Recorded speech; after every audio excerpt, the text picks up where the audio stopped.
What if the key to handling the overwhelming stress, constant change, and deep uncertainty of our modern world was actually written down over 2,000 years ago? This isn't a theory from a new self-help bestseller or a trending social media post. It's a profound and enduring truth that has been quietly shaping some of the most resilient minds in history, from emperors and astronauts to psychologists and pioneering leaders. There is an ancient operating system for the human mind, a way of seeing the world that transforms obstacles into advantages and anxiety into action. This is the timeless wisdom of Stoicism, and its principles are more urgently relevant today than ever before. The Roman Emperor Marcus Aurelius, who ruled one of the most powerful empires in history while facing immense personal and political turmoil, wrote in his private meditations, "You have power over your mind, not outside events. Realize this, and you will find strength." That single sentence captures the very heart of Stoic resilience. It's not about building an impenetrable wall around your emotions or suppressing what you feel. It's about developing an unshakable inner citadel, a core of strength that remains steady regardless of the chaos swirling around you. This philosophy teaches us to discern between what is within our control and what is not, to not just accept but to genuinely love our fate, every twist and turn of it, and to find a profound sense of purpose and contentment from within, rather than chasing it in the unpredictable external world. These are not just abstract ideas, they are practical, actionable tools. The Stoic dichotomy of control helps you dissect any moment of panic, separating your own response from the uncontrollable event itself. The practice of Amor Fati, which means a love of one's fate, invites you to see setbacks not as misfortunes but as necessary chapters in your story, essential for your growth. These concepts have quietly seeped into modern cognitive behavioral therapy, leadership training, and the personal routines of countless high performers who understand that true resilience is a skill you cultivate, not a trait you're born with. In this exploration, we will uncover these untold lessons. We will journey through the mental exercises and philosophical frameworks that can equip you to navigate life's inevitable difficulties with greater calm, clarity, and courage. We are about to dive deep into how these ancient strategies can be applied to your daily life, from managing workplace stress and personal relationships to finding a more profound and lasting sense of peace. This is an invitation to look at your challenges through a different lens, to discover how the quiet wisdom of the past holds the secrets to building a resilient future. Stoicism begins with a simple but profound division, a mental sorting hat for every situation you will ever face. This is the dichotomy of control, and it is the bedrock of Stoic resilience. The ancient teacher Epictetus, who was born a slave and gained his freedom through the power of his philosophy, laid it out with stunning clarity. He taught that some things are within our power while others are not. Within our power are our opinions, our impulses, our desires, and our aversions, essentially, our own judgments and voluntary actions. Everything else is not within our power: our body, our property, our reputation, our job, and the actions of other people. The immediate, life-altering insight is that our peace of mind depends entirely on focusing our energy exclusively on that first category, what is up to us, and gracefully accepting the rest. This is not a recipe for passivity, it is a recipe for immense personal power. When you stop trying to control the uncontrollable, you reclaim all the energy you were wasting on anxiety, frustration, and worry, and you can pour it into the one arena where you are truly the master, your own mind and your own choices. Epictetus put it this way: some things are within our power while others are not. Within our power are opinion, motivation, desire, aversion, and, in a word, whatever is of our own doing. Not within our power are our body, our property, our reputation, our office, and, in a word, whatever is not of our own doing. Think about the sheer weight that lifts from your shoulders. You cannot control whether a storm cancels your flight. You cannot control whether your boss is in a bad mood. You cannot control the outcome of a medical test, but you can absolutely control how you judge these events, how you choose to respond to them, and the actions you take next. This reorientation of attention is the ultimate anxiety reduction tool. Anxiety, at its core, is often a misdirected effort to control the uncontrollable. We fret about the future, we replay past conversations, we try to manage other people's perceptions of us. The dichotomy of control pulls us back to the present moment and to the only territory where we can actually build something meaningful, our own character. Let's bring this into a modern context, perhaps the daily grind of the workplace. Imagine you have a major project presentation. You've prepared meticulously, but on the day of, the technology fails. The projector won't work, your slides are corrupted, and a key team member calls in sick. The old, automatic response might be a spiral of panic, anger, and blame. You might fume about the unreliable equipment, resent your absent colleague, and dread the judgment of your audience. This is a recipe for stress and a poor performance. Now apply the Stoic filter. What is outside your control? The malfunctioning technology, the team member's health, the audience's initial reaction. What is within your control? Your own calmness, your ability to adapt, your decision to explain the situation honestly, your choice to deliver the presentation from memory or on a whiteboard, your attitude in the face of the setback.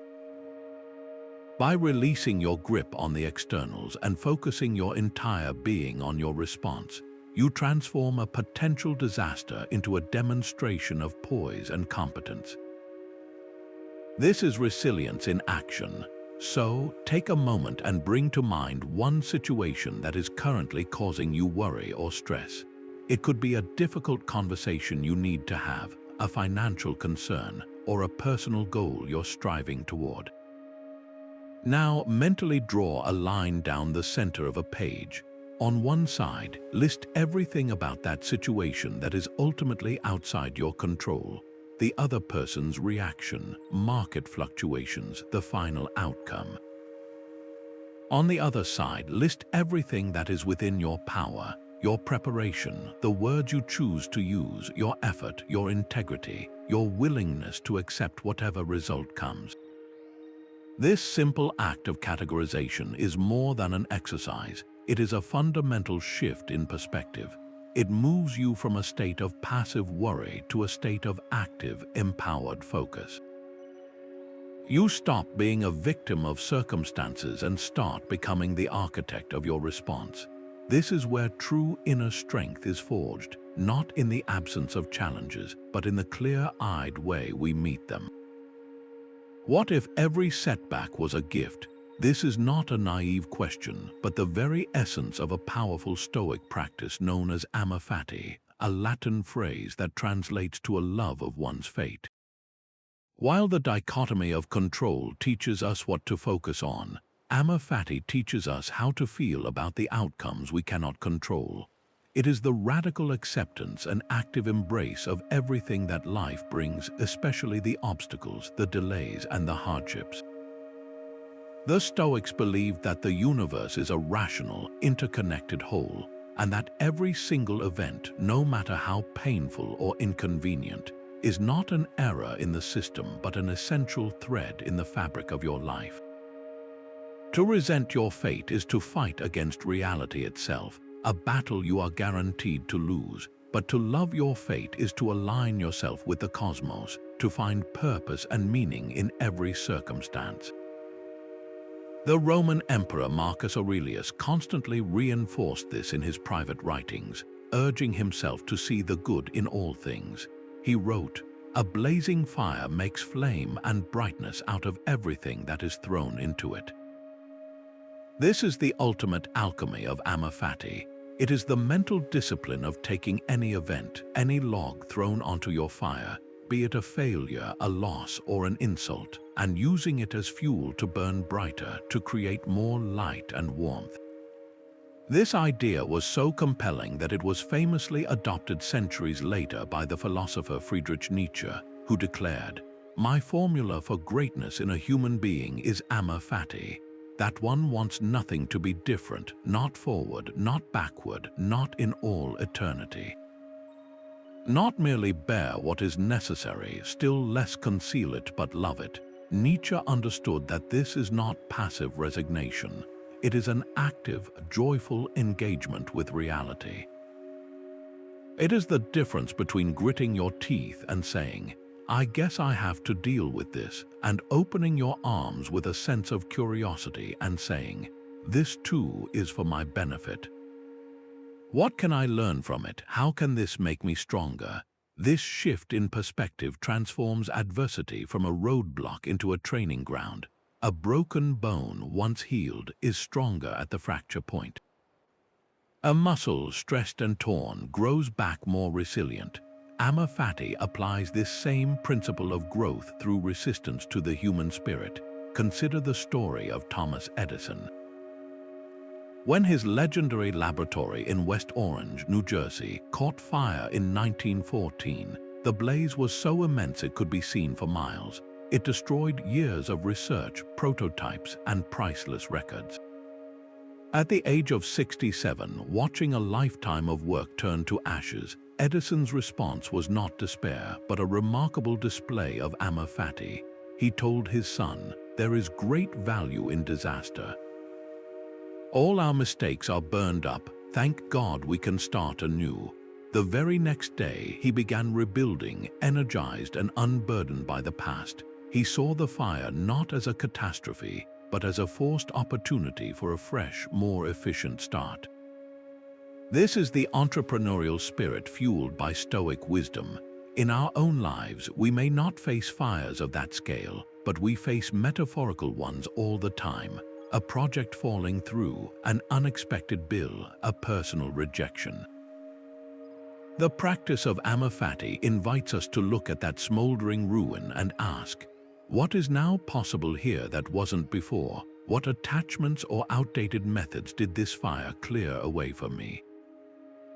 Take a moment now to look back on your own life. Bring to mind a significant difficulty you faced, something that felt like a major setback at the time, perhaps a job you didn't get, a relationship that ended, or a personal failure. At the moment it happened, it likely felt like a pure negative, a loss. But now, with the benefit of hindsight, can you see the ways in which that event ultimately strengthened you? Did it redirect you to a better path you wouldn't have found otherwise? Did it teach you a crucial lesson about your own capabilities or what you truly value? Did it build a layer of resilience that has since helped you navigate other challenges? That difficult period, that gift in disguise, was an integral part of shaping the person you are today. Amor Fati is the conscious decision to recognize that value not just in retrospect, but in the very heat of the moment, to trust the process of your own life even when the path is shrouded in fog. It is about making peace with your story, not in spite of the hard chapters, but because of them. Imagine facing your biggest fear with calm clarity, not with a racing heart and a mind clouded by panic, but with a steady resolve, as if you had already seen this moment coming and had a plan ready. This is the power of Premeditatio Malorum, the Stoic practice of the premeditation of evils. It is not about pessimism or inviting trouble. It is a profound exercise in emotional inoculation. By deliberately and rationally visualizing potential challenges, setbacks, and losses, we strip them of their terrifying power to shock us. When a feared event actually occurs, it does not arrive as a terrifying stranger, but as a familiar visitor we have already learned how to host. The great Stoic philosopher Seneca was a master of this practice. In his letters to his friend Lucilius, he wrote, "He robs present ills of their power who has perceived their coming beforehand." He advised that we should regularly remind ourselves that we are mortal, that our possessions are temporary, and that our loved ones could be taken from us. This sounds grim on the surface, but its purpose is the exact opposite of despair. By confronting these possibilities in the safe space of our own minds, we build a foundation of emotional preparedness that allows us to meet reality with courage and grace when difficult times inevitably arrive. The psychological mechanism at work here is remarkably sophisticated. Our brains are hardwired to fear the unknown. An unexpected setback triggers a powerful amygdala response, the fight or flight reaction, that can overwhelm our rational faculties. But Premeditatio Malorum consciously brings the unknown into the light of day. It transforms a vague, monstrous fear into a specific, manageable scenario. You are not simply worrying. Worry is a passive, chaotic spiral of anxious thoughts. This is an active, structured rehearsal. You walk through the event step by step, not to dwell on the pain, but to plan your response. What would you do? How would you think? What parts of the situation would remain within your control? This process builds what modern psychologists call stress tolerance. By repeatedly exposing yourself to a mental simulation of adversity, you become desensitized to its emotional impact. The Stoics called this cultivating apatheia, not apathy in the modern sense of not caring, but a state of mind free from destructive, overwhelming passions, where your judgment remains clear and your character intact. Seneca took this practice to a very practical level. He would actually set aside time to contemplate the loss of his status, his wealth, and even his own life. He didn't do this to make himself miserable. He did it to realize that even in the worst-case scenario, he would still be himself. He wrote, "We should project our thoughts ahead of us at every turn and have in mind every possible eventuality instead of only the usual course of events." Sometimes, to remind ourselves of the fragility of our lot, we should think about the moment when we will exhale our last breath. This is not morbid fixation. It is the ultimate declaration of independence from fortune's whims. By mentally rehearsing the loss of everything external, you come to understand that your core self, your virtue, your reason, your capacity for choice, is the one thing that can never be taken from you. This realization is the bedrock of resilience. If you have already accepted that you could lose your job, your financial security, or a cherished relationship, then if that loss occurs, you are not starting from a place of total shock and devastation.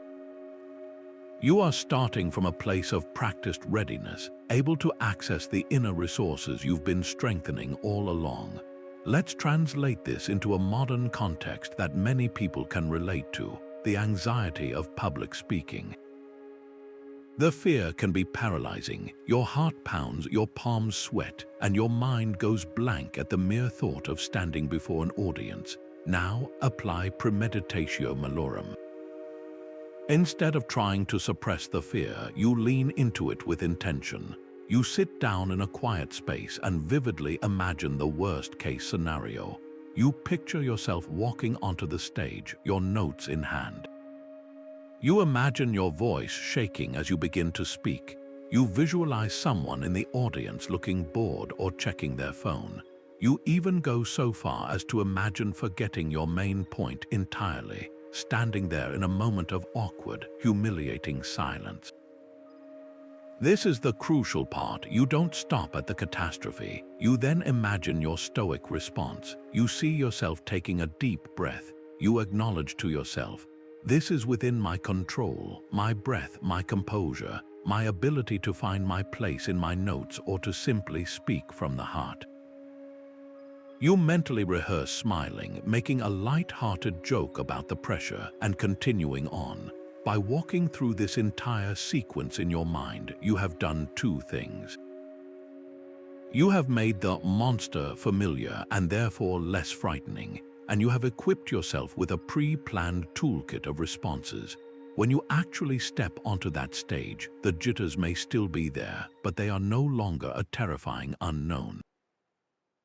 They are a familiar sensation for which you have a prepared and practiced response. This practice is equally powerful for financial resilience. Many of us lie awake at night worrying about money, a sudden job loss, an unexpected medical bill, a downturn in the market.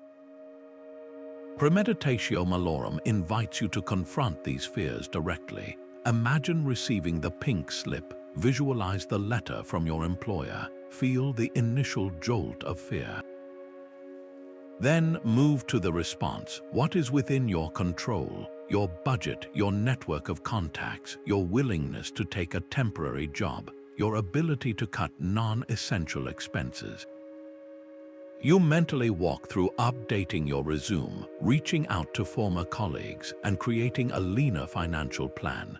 By doing this, you transform a nebulous financial terror into a concrete, actionable problem with a series of potential solutions. The fear loses its power to paralyze you because you have already charted a course through the storm. You have not attracted the misfortune by thinking about it. You have disarmed it by preparing for it. Now it's your turn to practice. Bring to mind a specific fear that occupies your thoughts, something you genuinely worry about happening. It could be related to your health, your work, or a personal relationship. Close your eyes for a moment and give yourself permission to mentally walk through the worst-case version of that event. See it unfolding in your mind's eye. Notice the details, but then, and this is the essential Stoic move, shift your focus. Ask yourself, in this scenario, what remains within my power? What would a courageous and virtuous response look like? How could I use this challenge to demonstrate my resilience and my values? Plan your response not with a guarantee of a perfect outcome, but with the confidence that you can meet whatever happens with your character intact. This mental rehearsal is like a fire drill for the soul. You hope you never have to use it, but if the alarm ever sounds, you won't be frozen in panic. You will know exactly what to do because you have already practiced your escape. Picture looking down on Earth from space. You see the delicate blue and white marble suspended in the vast blackness, continents and oceans laid out without borders, a silent, spinning globe. From this vantage point, the frantic hustle of human life vanishes. The cities are invisible, the noise is inaudible, and the problems that felt so immense just moments ago seem to shrink into an almost laughable insignificance. This shift in perspective is not just a scientific marvel, it is a precise recreation of a powerful Stoic mental exercise known as the view from above. The Stoics understood that our greatest source of anxiety and suffering is often our own myopic viewpoint. We get so close to our problems, we press our noses right up against the glass of our immediate circumstances that they blot out everything else. This exercise is the deliberate act of stepping back, of pulling the camera out to reveal the entire set, the whole theater, the infinite cosmos in which our personal drama is just one tiny, fleeting scene. It is a tool to shrink the ego and expand resilience by reminding us of our true place in the grand, majestic order of the universe. Marcus Aurelius, who commanded legions and governed millions, constantly used this technique to maintain his humility and equanimity. He would remind himself to look at everything that exists and observe that it is already in dissolution and in change, and as it were putrefaction or dispersion, or that everything is so constituted by nature as to die. In another passage, he urges himself to constantly think of the world as a single living being, with one substance and one soul, and to see how all things are directed to its single perception. He wasn't being morbid, he was being a cosmic realist. He was zooming out to see his own life, his own empire, and even his own death as just a small, natural part of an immense and ongoing process. From this elevated perspective, the sting of an insult, the frustration of a political setback, or the pain of a personal loss doesn't disappear, but it is placed in a context so vast that it can no longer dominate your entire emotional landscape. Your problem, which felt like a mountain, is revealed to be a single grain of sand on an endless beach. This doesn't make your experience invalid, but it does rob the problem of its power to define your entire existence. Resilience is born from this contextual understanding.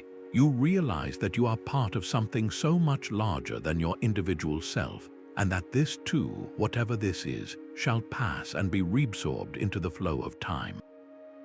Let's bring this cosmic exercise down to the most mundane level of modern life, a traffic jam. You're running late for an important meeting. The car in front of you hasn't moved an inch in 5 minutes. Your knuckles are white on the steering wheel, your jaw is clenched, and a simmering rage is building inside you. This situation feels, in the moment, like a genuine crisis. Now activate the view from above. First, pull the camera back from your car. See yourself as one driver in a long line of hundreds of drivers, all stuck in the same predicament, each with their own worries and schedules. Now pull back further. See the entire city from above, the snarl of traffic as just one tiny thread in the vast, complex tapestry of the city's daily life. Pull back further still, see the continent, the planet, spinning through space. From this ultimate vantage point, that traffic jam is utterly invisible. It has no cosmic significance whatsoever.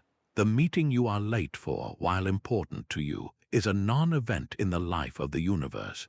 This realization is not meant to make you feel small or meaningless. On the contrary, it is incredibly liberating. It releases the pressure valve. The frustration doesn't vanish, but its intensity is dialed down from a 10 to a 2. You take a deep breath, you accept the situation as it is, and you perhaps even use the unexpected pause to listen to some music or collect your thoughts. The problem hasn't changed, but your perspective on it has, and that changes everything. This practice is incredibly effective for social anxieties and interpersonal conflicts as well. That awkward comment you made at a party that keeps you awake at night cringing, or that heated argument with a colleague that feels like it has permanently damaged your reputation, these events can loom monstrously large in our minds. But from the cosmic perspective, they are barely ripples on the surface of a pond. Marcus Aurelius asked himself, "Does anyone seriously despise me?" That will be his concern. But my concern is that I should not be found doing or saying anything that deserves contempt. He was applying the view from above to his reputation. He was saying, in effect, that the opinions of others are their own business, happening in their own tiny corner of the cosmos, while his own duty was to act with virtue, which is part of the universal order.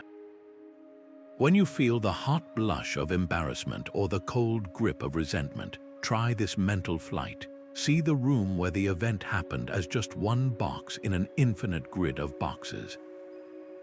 See the person you clashed with as a tiny speck on a planet of billions, with their own vast, complex life story that you know almost nothing about. Your embarrassing moment or your disagreement is a minuscule data point in both of your lives. It does not define you, and it is almost certainly not being dwelled upon by anyone else to the degree that you are dwelling on it yourself. This exercise dissolves the ego's obsession with its own social standing and frees you to move on. So take a moment to practice this right now. Bring to mind a recent annoyance, something that irritated you today or this week. It could be a rude email, a long line at the coffee shop, a minor criticism, or a household appliance breaking down. First, feel the weight of that irritation. Now, begin to zoom out. Imagine yourself leaving the room, rising above your street, seeing your town or city as a map. Keep going, see the country, then the whole earth, a beautiful sphere hanging in the void. Now consider time. Where will this annoyance be in 1 week? It will likely be a forgotten memory. Where will it be in 1 year? It will be completely insignificant, lost in a year filled with countless other experiences. Where will it be in 10 years? You will probably struggle to even recall it. This minor event, which commanded so much of your emotional energy, is a fleeting whisper in the story of your life. By regularly practicing this shift in perspective, you train your mind to default to a wider, calmer, and more resilient viewpoint. You learn to hold your troubles lightly, not because they don't matter, but because you understand their true, limited scale in the magnificent and boundless theater of existence. Death is not morbid, it's a motivator. This is the heart of the Stoic practice known as Memento Mori, a Latin phrase that translates to remember you must die. Far from being a dark or depressing fixation, this was for the Stoics a powerful tool for creating a life of urgency, purpose, and profound appreciation. It is the ultimate perspective shifter, a constant, gentle whisper in the ear that reminds us of life's undeniable finitude, not to scare us into inaction, but to shock us into vibrant, meaningful action. The Roman philosopher Seneca, in his profound letters on the shortness of life, captured this perfectly. He argued that it is not that we have a short time to live, but that we waste a great deal of it. We act as if we will live forever, postponing our dreams, harboring petty grudges, and getting lost in trivial pursuits. Memento Mori is the antidote to this procrastination of the soul. It asks the simple, piercing question: if you knew you were going to die soon, how would you live differently right now? The answer to that question reveals your true priorities and instantly melts away the inconsequential worries that so often consume our mental energy. Seneca urged his readers to live each day with the end in mind. He wrote, "Let us prepare our minds as if we'd come to the very end of life. Let us postpone nothing. Let us balance life's books each day. The one who puts the finishing touches on their life each day is never short of time." This is not about living in a state of fear, but about living with a sense of completion and clarity. Imagine ending each evening with the thought, "If this were my last night, I would have no major regrets." That is the resilient peace that Memento Mori cultivates. It builds resilience by making you less vulnerable to the superficial dramas and anxieties of daily life. When you are consciously aware that your time is limited and precious, you become far less likely to spend it being offended by a casual remark, stressed by a traffic jam, or envious of a colleague's promotion. These things simply lose their weight when held against the immense backdrop of your own mortality. Your focus sharpens and your energy redirects towards what is truly essential: your character, your relationships, and your contributions.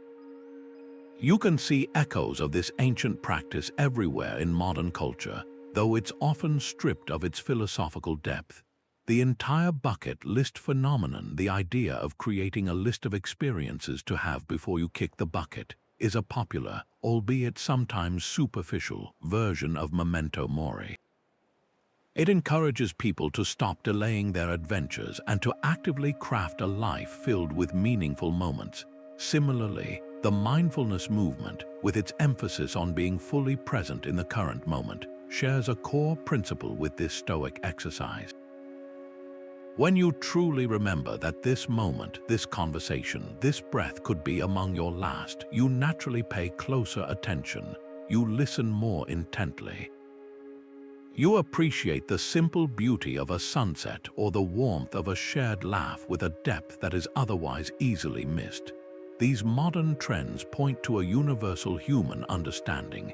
Confronting the reality of death can be the very thing that teaches us how to live. Consider the story of Steve Jobs, who, in his famous Stanford commencement address, spoke directly to this idea. He said, "Remembering that I'll be dead soon is the most important tool I've ever encountered to help me make the big choices in life." Because almost everything, all external expectations, all pride, all fear of embarrassment or failure, these things just fall away in the face of death, leaving only what is truly important. He described how, for over 33 years, he would look in the mirror every morning and ask himself, "If today were the last day of my life, would I want to do what I am about to do today?" And whenever the answer was no for too many days in a row, he knew he needed to change something. This is Memento Mori in action in the 21st century, a practical, daily check in that uses the awareness of mortality as a compass for a purposeful and authentic life. It's a tool that builds resilience by ensuring that your daily actions are aligned with your deepest values, making you less likely to be knocked off course by the opinions of others or the fear of failure. Now it's your turn to engage with this powerful idea. Take a moment right now to truly contemplate this. If you received undeniable proof that today was in fact your last day alive, what is the one thing you would make sure to do? It doesn't have to be a grand, dramatic gesture like skydiving or traveling the world. Perhaps it would be a quiet, profound act. Maybe it would be writing a letter to a loved one expressing your gratitude and love. It could be finally offering a sincere apology to someone you've wronged. It might be simply sitting quietly with your family, fully present, without the distraction of phones or televisions, and telling them what they mean to you. Whatever that one thing is, it holds a crucial clue. It points directly to what you value most, to what you feel is unfinished or unexpressed in your life. This reflection is not meant to be a somber exercise, but a clarifying one. Write that one thing down, let it sit with you. And then consider this. What is stopping you from bringing the spirit of that action, that connection, that authenticity into your life today, or at least this week? Memento Mori is the spark that ignites this change, transforming the awareness of an ending into the energy to live more fully right now. How often do you react before you think? That moment of instant anger when someone cuts you off in traffic, the flash of defensiveness when you receive critical feedback, or the surge of anxiety when you see an unsettling news alert. These are all examples of our minds giving immediate, unquestioning assent to our initial impressions. This automatic reaction is precisely what the Stoics sought to master through a powerful mental discipline known as the Discipline of Assent. It is the practice of inserting a crucial, deliberate pause between the first spark of a thought or feeling and your full-blown endorsement of it. Epictetus, who dedicated his life to teaching this very skill, framed it with a brilliant and simple metaphor. He said, "Impression, wait for me a little. Let me see what you are and what you represent. Let me test you." This is the essence of the practice. You are not your first thought. You are not your initial surge of emotion. You are the gatekeeper who has the power to examine that thought or emotion at the gate before you let it in and allow it to run your life. This process of examination is what builds profound emotional resilience. Most of our suffering doesn't come from the events themselves, but from the judgments we attach to those events almost instantaneously. Someone makes a comment, and without a moment's hesitation, we assent to the impression that they have disrespected me. The market takes a downturn, and we immediately assent to the impression that my financial future is ruined. The discipline of assent interrupts this chain reaction. It teaches you to catch that initial impression and hold it up to the light of reason before you buy into it. Is this impression accurate? Is it the whole story? Is it helpful for me to believe this right now? By creating this space, you move from being a puppet jerked around by external events and your own raw neural impulses to becoming the conscious author of your responses. This space is where your freedom and your power truly reside. It is the difference between a reaction, which is automatic and often regrettable, and a response which is considered and aligned with your values. Epictetus gave his students very clear instructions on how to build this mental muscle. He taught that when any disturbing impression strikes you, the first line of defense is to say to it, "You are just an impression and not necessarily the thing you pretend to be." Then you proceed to examine it. Is this impression about something that is within my control or outside of it? If it is about something outside your control, the Stoic move is to recognize that and release your emotional investment in it. But if it is about something within your control, primarily your own judgments and actions, then you can assess whether the impression is aligned with virtue. Is the thought that this person is a terrible person a fair, just, and wise judgment, or is it a hasty generalization born of momentary anger? By applying this simple test, you stop the flood of negative emotion before it can sweep you away. You are no longer at the mercy of every passing mental storm. You learn to sit calmly in the eye of the hurricane, observing the chaos around you but not being consumed by it. Let's bring this into a scenario that almost everyone can relate to: receiving criticism at work. You've just presented a project you poured your heart into, and a colleague immediately points out a flaw in front of the entire team. The initial automatic impression that flashes into your mind is likely something like, "He's trying to embarrass me. He doesn't respect my work. I've failed." If you give immediate assent to that impression, your body will flood with stress hormones. You might feel your face get hot, your heart start to pound. Your response will likely be defensive, a sharp retort, a sullen silence, or a flustered attempt to justify yourself. This reactive response often damages professional relationships and undermines your own credibility. Now let's replay that scenario with the discipline of assent. The colleague makes the critical comment. You feel the initial jolt, the same impression of threat and disrespect. But instead of letting it take the wheel, you hear Epictetus's voice. "Impression, wait for me a little." You take a deliberate breath. In that brief pause, you examine the impression. You ask, is it true that he is trying to embarrass me? Maybe he is genuinely trying to improve the project. Is it true that I have failed? No, one flaw does not negate an entire body of work. Is this comment about something within my control? His intention is outside my control, but my response is entirely within it. By testing the impression, you realize it is a distorted, worst-case interpretation. With this clarity, you can now choose a virtuous response. You might say, "Thank you for pointing that out. I appreciate you catching that detail. Let's discuss how we can fix it." This response demonstrates professionalism, confidence, and a commitment to the team's success. It transforms a potential conflict into an opportunity for collaboration, all because you inserted a single, powerful pause. This discipline is equally transformative in our personal lives. Imagine you're expecting a text message from a close friend to confirm plans for the evening. Hours go by with no reply. The automatic impression might be, "They're ignoring me. They don't value our friendship. I must have done something wrong."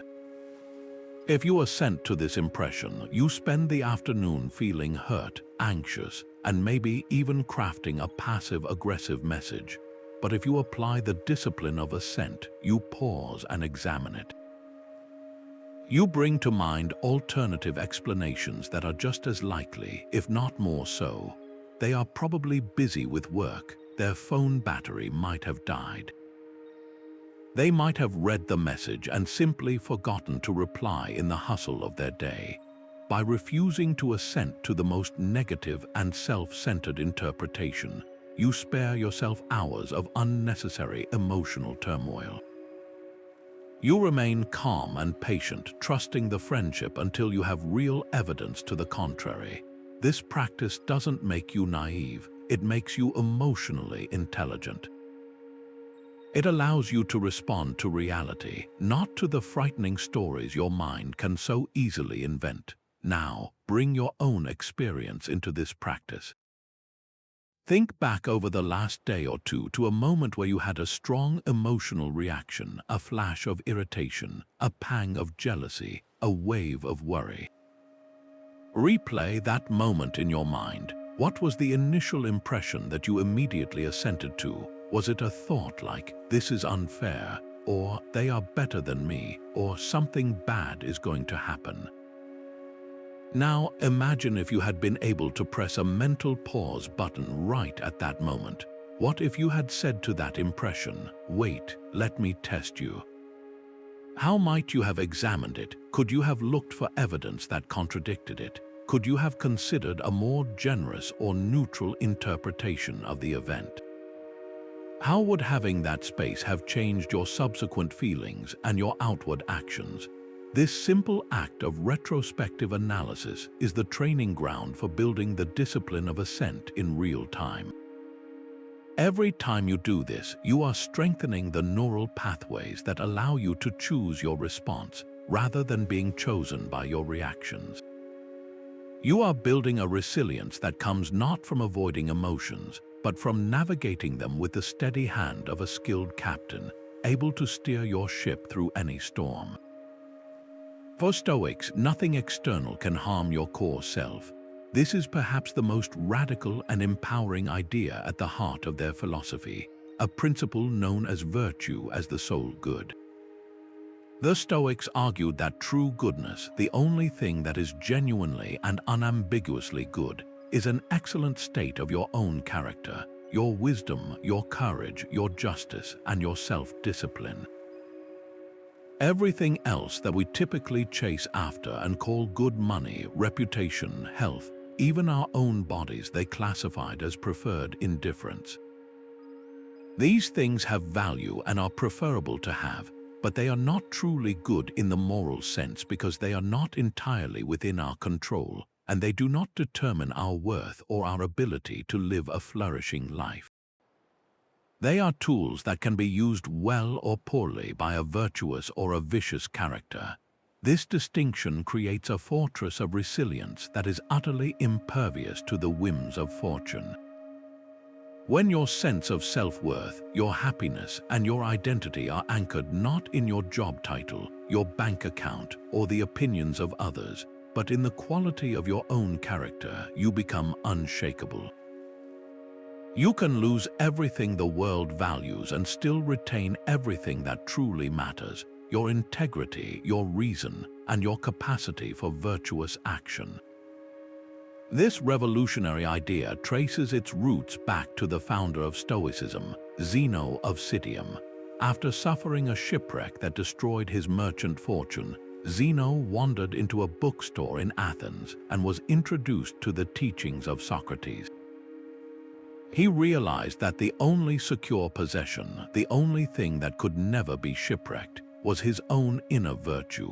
Later Stoics, like the Roman statesman Cicero, elaborated on this, arguing that virtue is not just the highest good, but that it is entirely sufficient for a happy life. A person who possesses virtue lacks nothing they need for happiness, regardless of their external circumstances. The great teacher Epictetus, who knew the fragility of external goods firsthand, having been born a slave, drove this point home with characteristic force. He declared, "What else do I need is not virtue enough, but I have nothing else. Shall I not still be content?" This is the ultimate declaration of independence. It is the realization that if your happiness depends on something that can be taken away from you, you have built your house on sand. But if your happiness depends solely on your own moral choices, you have built it on an unassailable rock. Consider the profound resilience this builds in the face of catastrophic loss. Look at the example of James Stockdale, the U.S. Navy pilot who was shot down over Vietnam and held as a prisoner of war for over 7 years. He was tortured repeatedly, kept in solitary confinement, and had no guarantee he would ever be released or see his family again. In that hellish environment where every external good was stripped away, his freedom, his health, his safety, what did he have left?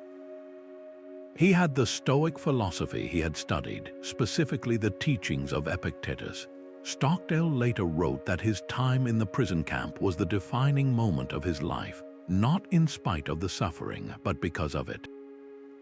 It was there that he learned that his captors could control his body, but they could not control his mind or his character. His resilience was built on the unshakable conviction that his virtue, his courage to endure, his integrity to not betray his fellow prisoners, his wisdom to navigate the mental games of his captors was the only good that mattered. They could break his bones, but they could not break him. This is not a theoretical idea. It is a truth that has been tested in the most extreme crucibles of human experience. We see this same principle in more everyday, yet deeply impactful scenarios. Imagine a dedicated teacher who works in an underfunded school. Her students face immense challenges, and her efforts may not always show in standardized test scores. The external markers of success, high pay, public acclaim, perfect results are largely absent. If she ties her self-worth to these outcomes, she will burn out from frustration and a sense of failure. But if she anchors her worth in her own virtue, in her justice as she fights for her students, her courage to show up every day, her wisdom to find creative ways to teach, and her discipline to keep improving, then her resilience becomes boundless. She can face each day with a sense of purpose and fulfillment, not because the external situation has changed, but because her internal compass remains fixed on what she truly controls, the quality of her own character and her commitment to her values. She is a success by the only metric that ultimately matters to a Stoic. This focus on virtue transforms our relationship with failure. In the modern world, we are often taught to fear failure, to see it as a stain on our record or a reflection of our inadequacy. But from the Stoic perspective, a failure in outcome is irrelevant to your moral character. In fact, failing while maintaining your integrity, your honesty, and your courage is a far greater testament to your character than succeeding through luck or compromise. A business leader who loses a major deal but does so with transparency and fairness has lost nothing of true value. An athlete who comes in last place but competed with full effort and sportsmanship has achieved a victory where it counts most.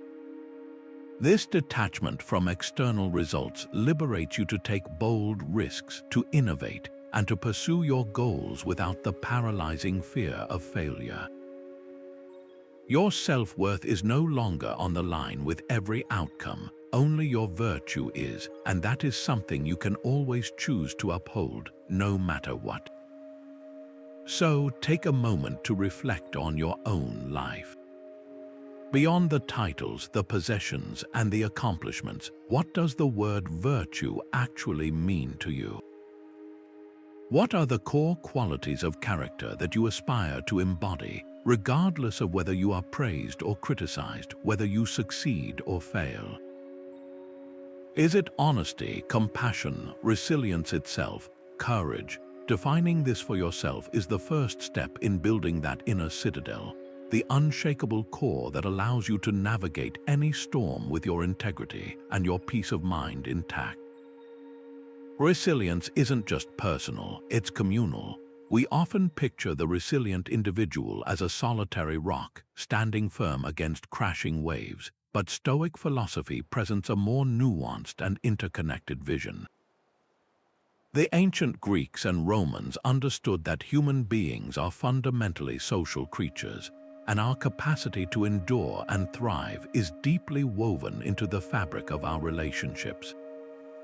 This foundational idea is captured in the Stoic concept of Oikeiosis, a term that doesn't have a perfect English translation, but essentially means appropriation or affiliation.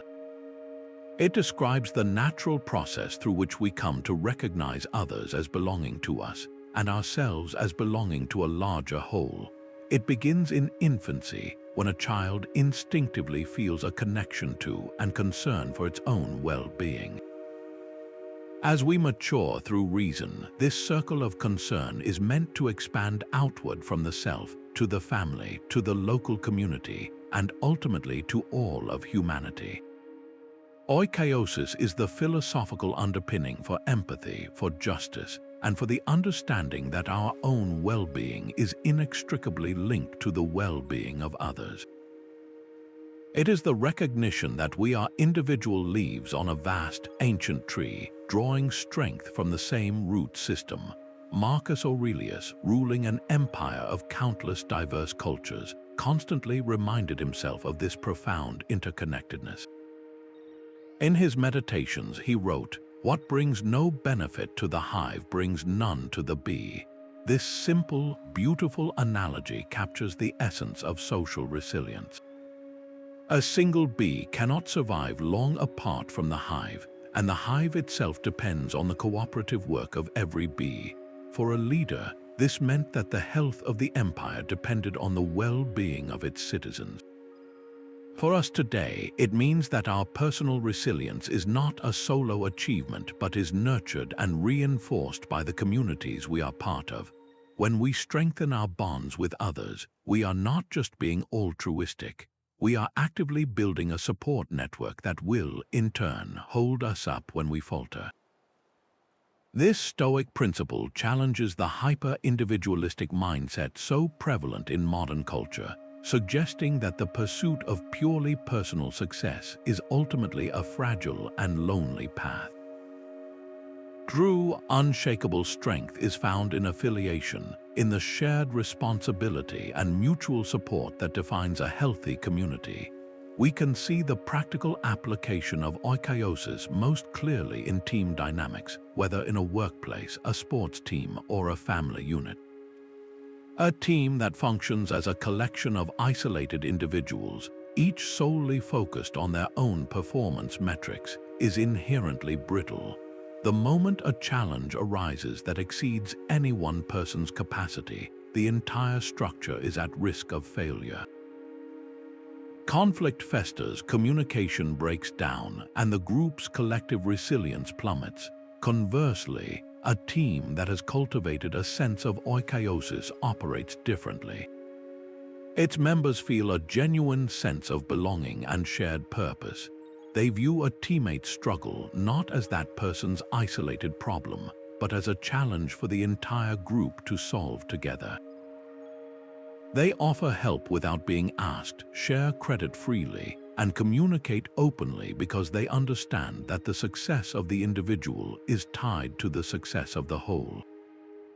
In such an environment, resilience becomes a collective asset.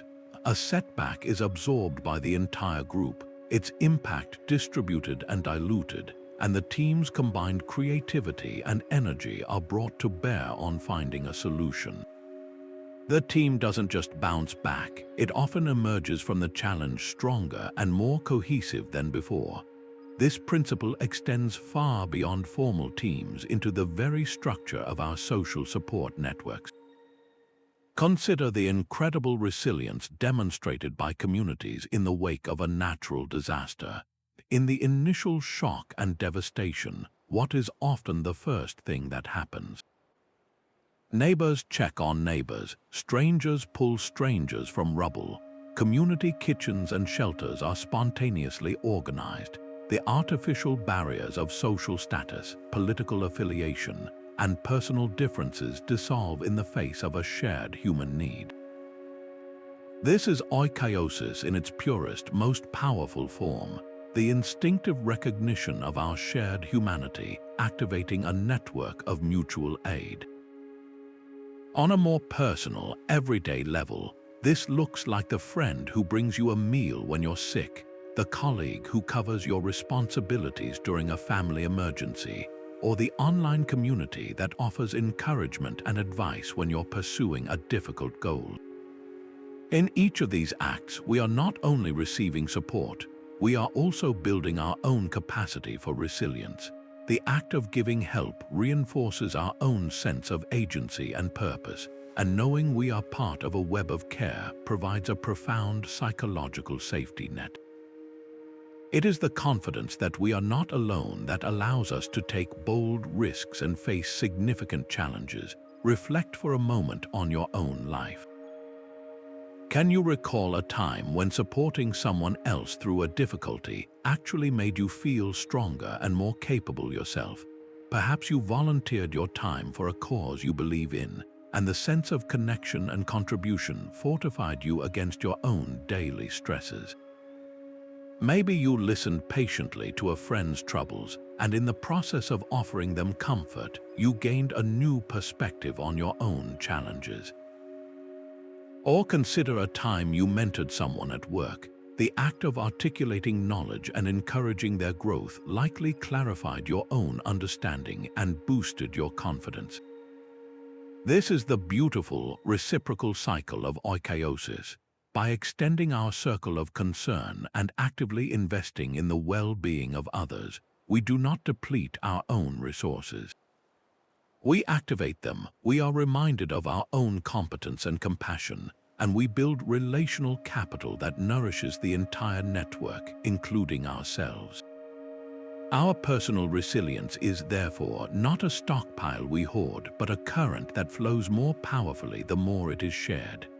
In a world chasing more, Stoics found enough. This is the quiet revolution of Stoic contentment, a state of mind that has nothing to do with having everything you want and everything to do with wanting everything you have. While modern culture often equates happiness with the next purchase, the next promotion, or the next life milestone, Stoicism offers a radical alternative. The discovery that true and lasting satisfaction is an internal achievement, a fortress you build within yourself that remains standing regardless of the economic or social weather outside. This inner contentment is not a passive resignation or a lack of ambition. It is an active, vibrant state of appreciation and peace that becomes the ultimate foundation for resilience. When your sense of well-being is not tied to the volatile stock market, the fickle opinions of others, or even the health of your own body, you gain a stability that cannot be shaken by life's inevitable ups and downs. A person who is content with little is in a very real sense the richest person in the world because they are immune to the fear of loss. They have already won the game by changing the rules. Seneca, a man who experienced both immense wealth and devastating exile, wrote extensively on this very subject. He saw firsthand how the pursuit of external riches could corrupt the soul and create a permanent state of anxiety. In one of his most powerful letters, he gets to the heart of the matter, stating, "It is not the man who has too little, but the man who craves more that is poor." This single sentence dismantles our entire conventional understanding of wealth and poverty. Poverty, from a Stoic perspective, is not a financial condition. It is a state of mind characterized by endless wanting. A billionaire who constantly fears losing their fortune and lusts after even greater wealth is, in the Stoic view, profoundly poor. Meanwhile, a person with modest means who has mastered their desires and finds joy in simple, readily available pleasures, a good book, a conversation with a friend, the warmth of the sun, is truly rich. Seneca argued that the key to contentment is to limit our desires, not to expand our possessions. He advised that we should periodically practice living with very little, not as a punishment, but as a reminder of how little we actually need to be happy. This practice reveals that the baseline for human contentment is surprisingly low and entirely within our reach if we only have the wisdom to see it. We can see the modern echo of this ancient wisdom in the growing minimalist movement. Minimalism isn't just an aesthetic choice about owning fewer possessions. It is a philosophy of life that directly parallels Stoic teachings. Minimalists consciously choose to declutter their lives, not only of physical objects but also of mental distractions and unfulfilling commitments. They do this to make space for what they truly value: relationships, experiences, personal growth, and peace of mind. The goal is not deprivation, but liberation, freeing up time, energy, and attention from the exhausting work of managing and desiring stuff and redirecting it toward a more meaningful existence. When you are no longer burdened by the belief that a new car will make you happy, you are free to find happiness in the drive itself, regardless of the car's make or model. This is Stoic contentment in action. It is the realization that the chase for more is a trap, a hamster wheel that never leads to a destination, and that the only way to win is to step off.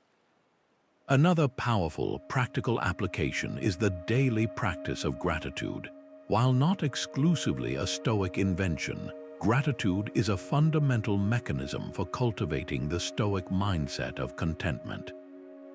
The Stoic practice of negative visualization, or Premeditatio Malorum, actually serves to heighten gratitude. By mentally rehearsing the loss of what we have, our health, our home, our loved ones, we do not make ourselves miserable. On the contrary, we shock ourselves into a profound appreciation for the fact that we have these things right now. When you consciously imagine life without your sight, you open your eyes the next morning with a sense of gift. When you contemplate the possibility of losing your job, you may find a new appreciation for the colleagues and challenges it provides today. This is not a morbid exercise, it is an antidote to taking things for granted. A regular gratitude practice, whether in a journal or a quiet moment of reflection, forces the mind to scan the environment for positives, to actively seek out and acknowledge the sources of contentment that are already present in our lives. It is a cognitive shift from what is lacking to what is abundant. So, let's bring this profound idea down to earth, to this very moment. Wherever you are, whatever your circumstances, the opportunity for Stoic contentment is available to you right now. It doesn't require a life overhaul or a drastic change. It begins with a simple shift in attention. Take a pause right where you are, look around you, or simply look inward.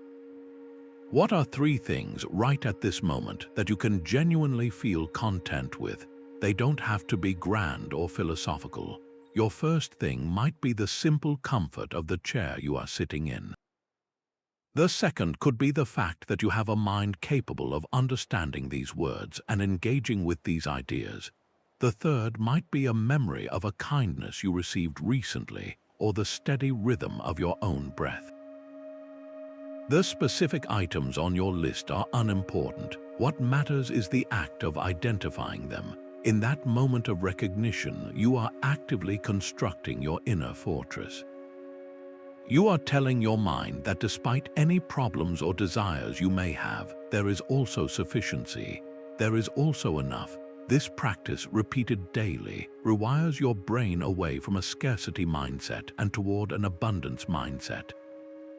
It builds a resilient core of satisfaction that external events cannot easily erode, allowing you to engage with the world not from a place of neediness, but from a place of profound and unshakable inner strength.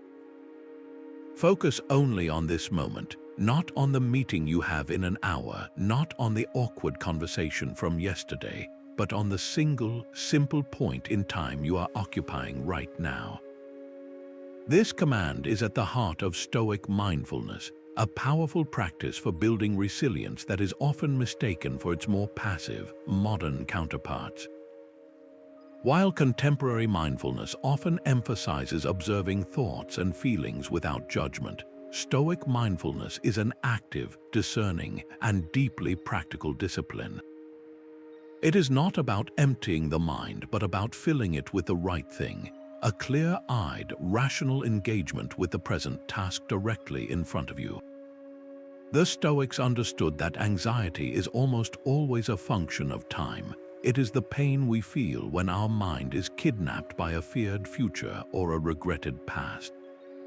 The present moment, by contrast, is remarkably manageable. By training ourselves to live there, we build a fortress against the assaults of worry and distraction.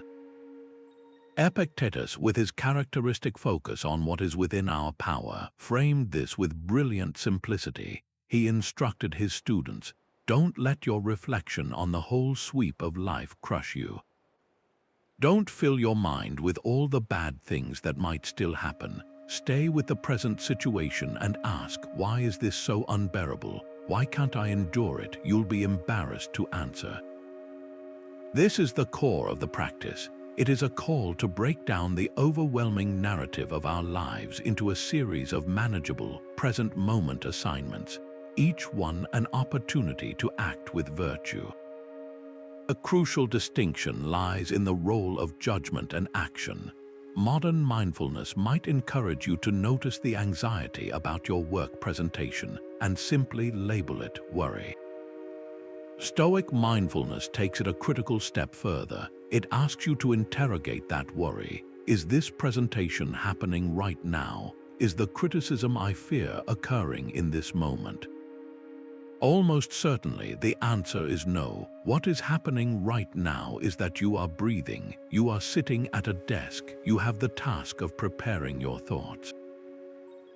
The Stoic then focuses all their energy on that immediate task, the one thing actually within their control.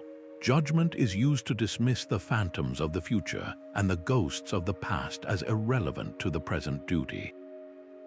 Then action follows. You pour your entire being into crafting the next sentence of your report, or into listening intently to the person speaking to you. This is not a passive state of awareness. It is an active state of doing what the current situation demands with excellence and full attention. The resilience built here is immense. When you are fully engaged in the present, you are not available for anxiety.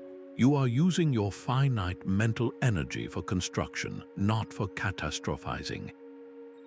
You are dealing with reality as it is, not with the terrifying and often false stories your mind can invent about what might be. We can see the profound power of this in the most ordinary of daily tasks. Consider a work project that feels monumental. The sheer scale of it can trigger paralysis. Your mind jumps to the final deadline, the potential for failure, the mountain of work yet to be done, and anxiety takes hold. The Stoic response is to apply the discipline of the present moment. You consciously pull your mind back from that terrifying future and anchor it to the single, immediate step. Your only job right now is not to complete the project. It is to write this one email. It is to research this one statistic. It is to draft this one paragraph. You pour all of your skill and concentration into that tiny, manageable piece. By completing that one present moment task, you build momentum. The next step becomes clearer, and you move to it, again focusing entirely on the now. This is how immense projects are built, not in one heroic, anxiety-fueled leap, but brick by mindful brick, with your attention fully on laying the one brick in your hand. The same principle transforms difficult conversations. Instead of rehearsing what you're going to say next while the other person is talking, which is a form of mental time travel into the future, you practice Stoic mindfulness by giving them your complete and undivided attention. You listen not just to their words but to their meaning. Your judgment is focused on understanding their perspective in this moment, and your action is to respond thoughtfully to what is actually being said, not to the script you pre-wrote in your head. This approach diffuses conflict and fosters genuine connection because you are engaging with the reality of the person in front of you, not with your projection of them.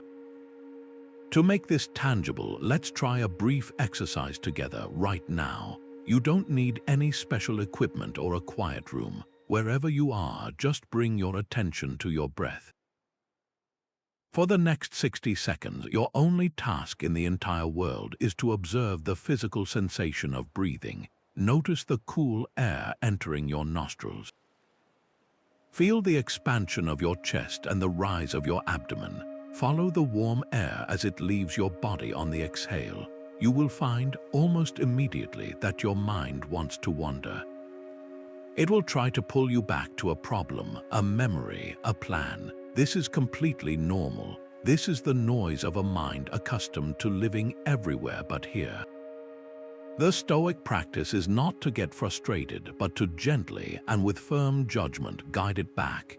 Each time you notice your attention has drifted without criticism, you simply return it to the anchor of your breath. You are not trying to achieve a blissful state. You are performing a repetition of mental strength training. You are practicing the most fundamental skill of resilience, the ability to command your own attention and place it where you decide it should be, not where your anxieties try to drag it. This 1 minute of focused presence is a microcosm of the entire philosophy.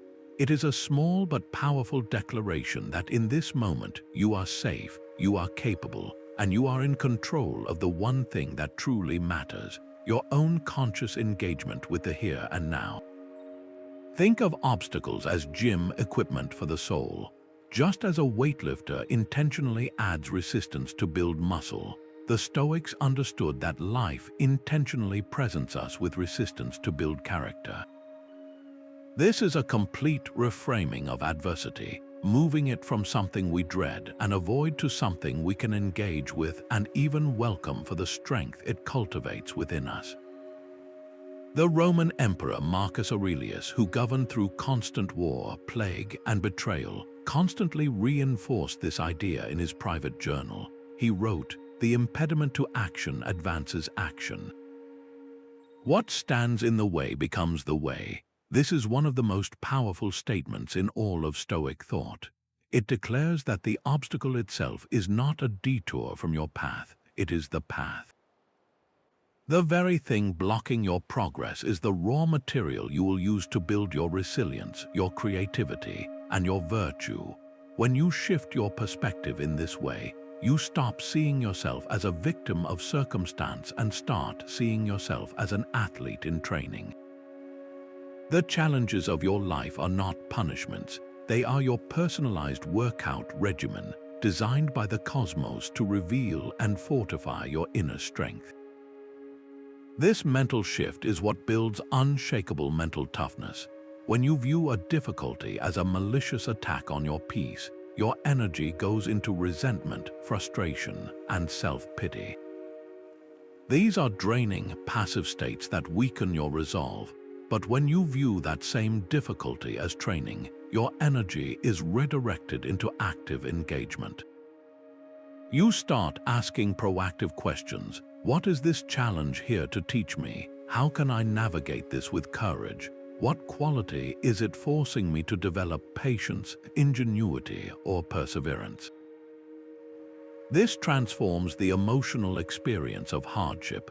The anxiety doesn't completely disappear, but it is joined by a sense of purpose. You are no longer just suffering, you are training.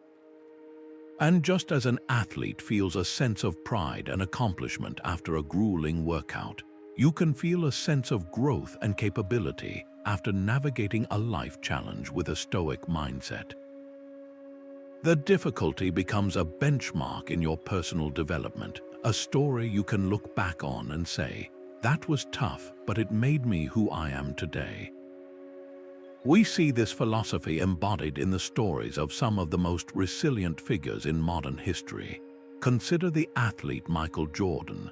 Famously cut from his high school varsity basketball team, he didn't see that rejection as a final verdict on his ability. He saw it as fuel. He used that failure as his training ground, pushing himself with a legendary work ethic to improve his skills, ultimately becoming widely regarded as the greatest basketball player of all time. He later reflected that he had failed over and over again in his life, and that was precisely why he succeeded. His setbacks were not roadblocks, they were the repetitions that built his champion's mindset. Similarly, the leadership of someone like Winston Churchill during the Second World War exemplifies this Stoic principle. Faced with the seemingly unstoppable force of Nazi Germany and the devastation of the Blitz, Churchill reframed the nation's greatest trial as its finest hour. He mobilized the British spirit not by promising an easy victory, but by calling for blood, toil, tears, and sweat. He presented the immense adversity not as a reason for despair, but as the very training that would forge a stronger, more determined nation. In both cases, the individual or the collective embraced the obstacle as the way forward. This training mindset is not just for global leaders or elite athletes. It is profoundly applicable to our own professional and personal lives. Imagine you are passed over for a promotion you worked hard for. The initial, raw reaction might be one of hurt, anger, and a feeling of injustice. This is the untrained response. The Stoic, athletic response is to catch that initial impression and reframe it. This rejection is not a failure. It is a training session in humility and resilience. It is an opportunity to ask for constructive feedback, to honestly assess your own skills and identify areas for growth that you might have overlooked. It is a chance to strengthen your determination and to prove your commitment not for the sake of a title, but for the sake of your own character and competence. The obstacle of the missed promotion becomes the way to becoming a more skilled, self-aware, and ultimately more valuable professional. The same applies to a personal project that falls apart or a creative endeavor that is criticized. These are not signs to give up, they are resistance training for your passion and your persistence, forcing you to clarify your vision and deepen your commitment. Now bring this powerful idea into your own immediate experience. Cast your mind back over the last few weeks or months and identify one specific challenge you faced. It could be something as significant as a financial setback, or as commonplace as a difficult conversation with a family member that didn't go as planned. First, acknowledge the difficulty of it, then consciously apply the Stoic reframe. Ask yourself if this was not a problem but a training exercise specifically designed for me, what was it meant to strengthen? Was it a workout for my patience, forcing me to learn how to wait calmly? Was it a drill for my courage, asking me to speak up for what I believe in? Was it a test of my flexibility, requiring me to adapt to a sudden change of plans? By recategorizing this event from a setback to a training session, you extract its value and neutralize its power to demoralize you. You begin to see your life not as a series of random problems to be endured, but as a purposeful curriculum for building an unbreakable character. Each piece of gym equipment, no matter how heavy, is there for one reason only: to make you stronger. What makes a leader unshakable in crisis? It isn't a secret management technique or an exclusive personality trait. It is a practiced way of thinking, a mental framework that allows a leader to remain calm, clear-headed, and effective even when everything seems to be falling apart. This is precisely where Stoic philosophy provides an unparalleled operating system for leadership. While modern leadership advice often focuses on external tactics, Stoicism directs the leader inward to cultivate the only thing they can truly command in a storm: their own judgment, character, and response. A Stoic leader understands that their primary role is not to control every outcome, but to control how they meet every outcome, setting a tone of resilient virtue that then ripples through their entire team or organization. This leadership is built on the bedrock of the four cardinal virtues: wisdom to see the situation clearly without the distortion of panic, courage to take necessary action despite fear, justice to ensure decisions are fair and for the common good, and temperance to avoid the extremes of either reckless haste or paralyzing indecision. The ancient Roman statesman Cato the Younger was a living embodiment of this. In a political environment rife with corruption and the rising dictatorship of Julius Caesar, Cato's unwavering commitment to his Stoic principles, his refusal to compromise his integrity, even when it meant losing power, and ultimately his life made him a legendary symbol of resilient leadership. His power came not from his position but from his unassailable character, a lesson that echoes through the ages. Seneca, who served as an advisor to the Emperor Nero, wrote extensively on the qualities of a wise leader, emphasizing that true authority is rooted in self-mastery, not in the command of others. In his work on mercy, addressed to Nero himself, Seneca draws a direct line between a leader's inner state and the health of the state they lead. He argued that a ruler who is a slave to their own anger, fear, or greed cannot possibly foster a just and stable society. He wrote, "No man can rule others who cannot rule himself."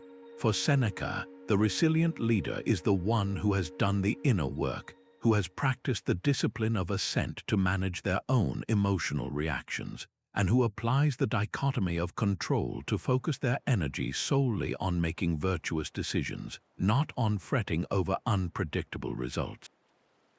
This creates a leader who is not easily swayed by flattery or shaken by criticism, who can receive bad news without lashing out at the messenger, and who can face significant losses without losing their strategic composure. Their resilience becomes the organization's shock absorber, creating an environment where problems can be solved rationally and team members feel psychologically safe to perform at their best. We can see this Stoic resilience vividly in modern business leadership. Consider the example of Abraham Lincoln during the American Civil War, a figure who, while not a formal Stoic, exemplified its principles under immense pressure. He faced not only the catastrophic division of the nation but also immense personal doubt, political betrayal, and profound loss. Yet, he consistently demonstrated the Stoic ability to separate his personal feelings from his public duty. He assembled a cabinet of his fiercest rivals, practicing the virtue of justice by choosing competence over loyalty. He endured torrents of public and private criticism without becoming vindictive, showing the discipline of withholding assent from impressions of malice. When faced with military setbacks that would have broken a lesser leader, he did not succumb to despair but persistently adapted his strategy, embodying the view that obstacles are the way. His famous team of rivals was a masterclass in Stoic leadership, focusing on what was best for the preservation of the Union, a preferred indifferent of the highest order, while maintaining his inner commitment to his principles. His resilience was not the absence of suffering, but the profound strength to bear it and lead effectively through it. In the contemporary corporate world, we find leaders who consciously apply these principles. A modern executive facing a public relations crisis, a drastic shift in the market, or a critical product failure has a choice. The conventional reaction might be to panic, to look for someone to blame, or to hide the severity of the situation. The Stoic leader, however, takes a different path. They begin by applying the dichotomy of control. They identify what is within their sphere of influence, transparent communication with stakeholders, a thorough investigation of the problem, a plan for remediation, and the morale of their team. They accept what they cannot control: the initial media reaction, the short-term stock price dip, the anger of certain customers. Then they lead with the four virtues. With wisdom, they assess the facts without sugar-coating or catastrophizing. With courage, they take responsibility publicly and make the tough decisions, like recalling a product or halting a project. With justice, they ensure the response is fair to customers, employees, and shareholders alike.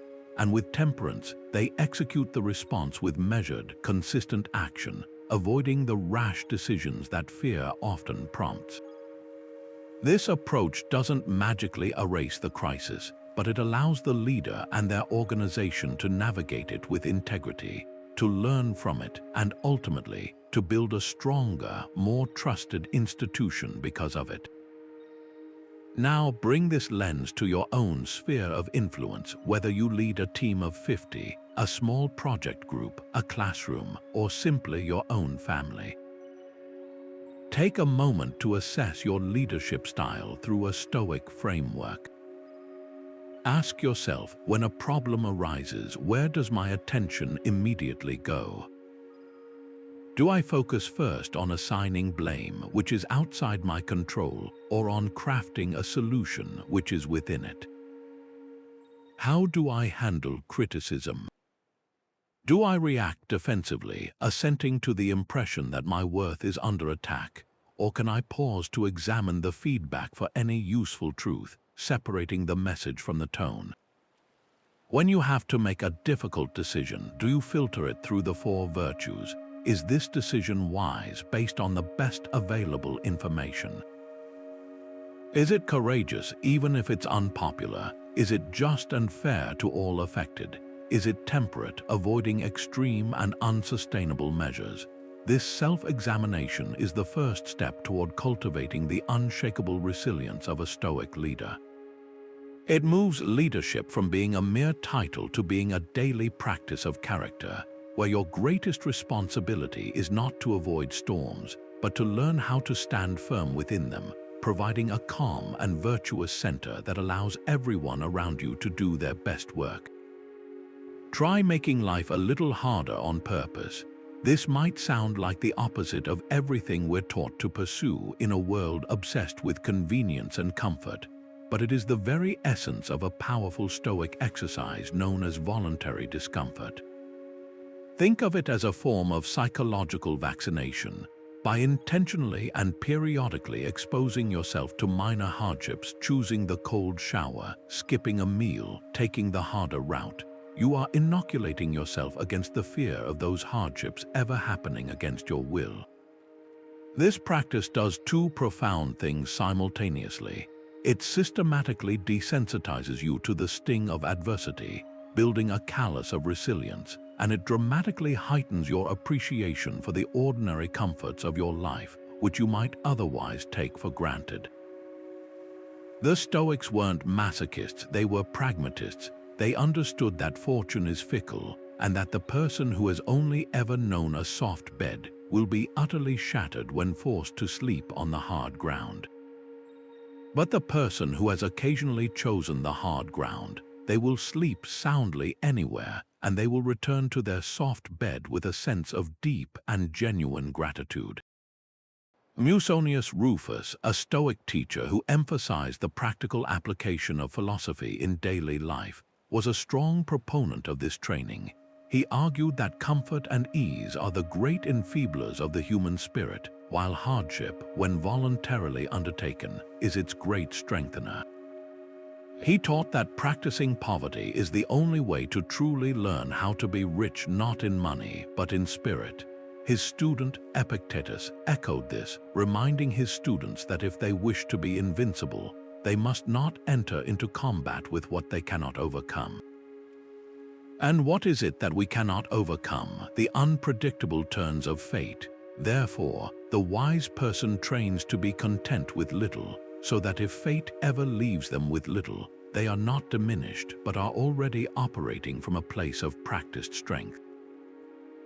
This is not about living in perpetual austerity. It's about ensuring that your happiness is never held hostage by your circumstances. It's about building a resilience so robust that you can walk through any landscape of life, lush or barren, with the same steady stride. Seneca, a man who enjoyed immense wealth, was the most articulate champion of this seemingly contradictory practice. He understood the seductive danger of becoming too attached to luxury. In one of his letters, he delivers a line that cuts to the core of the exercise, advising his friend Lucilius to set aside a certain number of days during which you shall be content with the scantiest and cheapest fare, with coarse and rough dress, saying to yourself the while, "Is this the condition that I feared? this question: is this the condition that I feared? Is the entire point of the exercise. It's a direct challenge to the part of our mind that catastrophizes, that tells us we couldn't possibly survive without our daily comforts. By voluntarily stepping into a simpler state, even for a short time, you prove to yourself, through direct experience, that you are far more durable and adaptable than your fears would have you believe. You discover that the baseline for human survival and even contentment is remarkably low, and that everything above that baseline is not a necessity, but a bonus, a gift to be appreciated, not a right to be demanded. The modern applications of this ancient practice are both simple and transformative.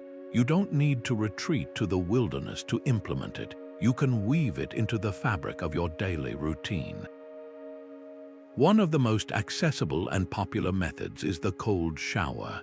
Choosing to turn the dial to cold for the final 30 seconds of your morning routine is a masterclass in voluntary discomfort. Your entire body and mind will scream in protest, but in that moment you have a choice to endure it. You practice mastering your instinct to flee, you regulate your breathing, and you prove to yourself that you can handle a significant physical discomfort with calm intention. When you step out, not only do you feel a surge of energy and accomplishment, but the simple pleasure of a warm towel and getting dressed feels like a profound luxury. Similarly, intermittent fasting or skipping a single meal once a week is not just a physical cleanse, it's a mental one. It teaches you that hunger is a sensation, not an emergency. It breaks the automatic link between a craving and its immediate satisfaction, strengthening your self-discipline and giving you a newfound appreciation for the taste and nourishment of the food you do eat. Even something as simple as taking the stairs instead of the elevator or walking somewhere instead of driving can serve as a small but potent reminder of your own physical capability and resilience. This practice also extends powerfully into our digital and social lives. A voluntary digital detox where you leave your phone at home for an afternoon or disable social media apps for a weekend is a modern form of voluntary discomfort. It forces you to confront the unease of being disconnected, the boredom we so frantically avoid, and the silence we so often fill with noise.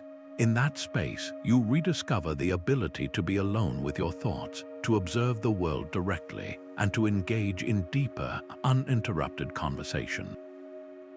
The reward is a reclaimed sense of attention and a more mindful relationship with technology. Socially, you might practice voluntary discomfort by deliberately engaging in a conversation where you know you might be challenged, or by offering an opinion you know is unpopular but that you believe is true. This trains the courage of your convictions and builds resilience against the fear of social judgment. In each of these small, deliberate acts, you are not punishing yourself. You are engaging in strength training for your soul. You are building a reservoir of lived experience that proves beyond any doubt that you can handle more than you think. So, the challenge this week is a direct and personal one. Choose one single form of voluntary discomfort to integrate into your life. It doesn't have to be dramatic or extreme. It just has to be intentional. Perhaps it's committing to one cold shower. Maybe it's skipping breakfast one morning and noticing the sensations that arise. It could be leaving your phone in another room for the entire evening, or walking to the store instead of driving. Whatever you choose, the goal is not to suffer for suffering's sake, but to consciously step into a minor hardship and observe what happens within you. Notice the initial resistance, the voice that says you don't have to do this. Then, notice the feeling of agency and strength that comes from choosing to do it anyway. And finally, pay close attention to the moment you return to your normal routine, the warmth, the food, the connection. See if it doesn't feel just a little bit sweeter, a little more earned, a little more like the gift it truly is. This is how you build a resilience that is not theoretical, but proven in the laboratory of your own life, one small, deliberate act of toughness at a time. We've all felt overwhelmed by anger or anxiety. That sudden, hot surge of rage in traffic, or the cold, creeping dread that tightens your chest when you face an uncertain future. These emotions can feel all-consuming, as if they've taken the steering wheel of your mind and are driving you straight toward a cliff. It's in these exact moments that Stoic philosophy shifts from being an abstract set of ideas to a vital, practical toolkit for survival. The Stoics never believed we should become emotionless robots. Rather, they understood that our raw, untrained emotional reactions are often the greatest threat to our own peace and resilience. The goal is not to eliminate emotion, but to educate it, to bring it under the guidance of reason so that our feelings serve us rather than sabotage us. Seneca, who wrote an entire volume titled On Anger, diagnosed this problem with stunning clarity. He described anger as a brief insanity, a temporary madness that overwhelms our rational faculties and leads us to say and do things we almost always regret once the storm has passed. He observed that no other emotion has such a visibly destructive effect on the human face and character, and more importantly, on our capacity to make sound decisions. For Seneca and for Stoicism as a whole, emotional resilience is not about suppression. It is about the application of a specific set of mental techniques that create a buffer between the initial spark of a feeling and the resulting inferno. One of the most powerful of these techniques is cognitive distancing, which we touched on with the Discipline of Assent. When a powerful emotion arises, the first and most critical step is to consciously create space between your conscious self and the feeling itself. You are not your anger, you are not your fear, you are the observer who is currently experiencing a powerful but temporary wave of physiological and mental activity. Seneca advised his readers to delay their reaction at all costs. He suggested that when you feel the first stirrings of rage, the single most important thing you can do is to force yourself to pause. Step away if you can. If you cannot physically leave, then command your body to be still. Do not let your face contort. Do not let your voice rise. Do not let your hands move violently. By controlling the outward expression, you begin to drain the fuel from the internal fire. This creates the vital mental space to then ask the key Stoic questions. Is this emotion based on a rational judgment? Is this situation truly as catastrophic as my fear is making it out to be? Is this person's action truly a malicious injustice worthy of my rage, or could it be a simple mistake, a product of their own ignorance or pain? This process of interrogation is how you reassert the sovereignty of your rational mind over the temporary rebellion of your passions. Seneca provides a brilliant metaphor in On Anger, comparing the emotion to a building's collapse. It doesn't happen all at once. There are warning signs, small cracks and tremors that precede the final fall. He wrote, "The greatest remedy for anger is delay." Beg anger to grant you this at the first, not in order that it may pardon the offense, but that it may form a right judgment about it. Its first impulses are fierce. It will leave off if it waits. This delay is the essence of Stoic emotional first aid. It is the mental equivalent of taking a deep breath before you speak, but applied systematically to your entire psychological state. In a modern context, this could be the practice of counting to 10, a technique many of us learned as children but often abandon as adults. The Stoics would argue that this childish advice is, in fact, profoundly wise. That 10-second pause is the delay Seneca prescribes. It is the gap in which you can insert reason, where you can choose not to assent to the initial, catastrophic impression that this person has ruined my day or this situation is unbearable. This simple practice, repeated over time, builds a resilient nervous system, one that is not so easily hijacked by every passing provocation. Let's translate this directly into the modern scourge of road rage.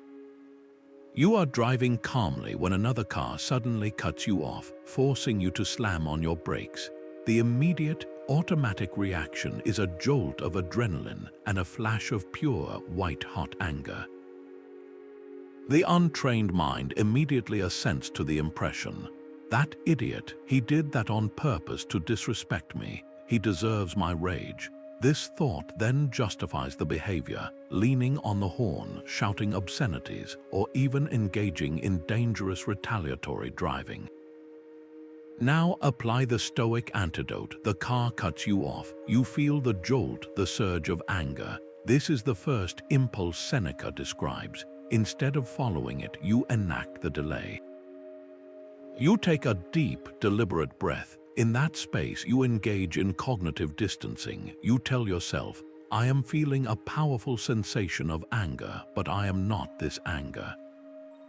Then you apply reason. You consider alternative explanations. Perhaps the driver is distracted by a crying child in the back seat. Maybe they are lost and made a panicked maneuver, or perhaps they simply didn't see you. This isn't about making excuses for them. It's about depersonalizing the event and draining it of its malicious intent, which is the primary fuel for rage. You then apply the dichotomy of control. You cannot control that driver's actions, but you have complete control over your own response. The most resilient, virtuous response is to let it go, to ensure your own safety, and to continue your journey with your peace of mind intact.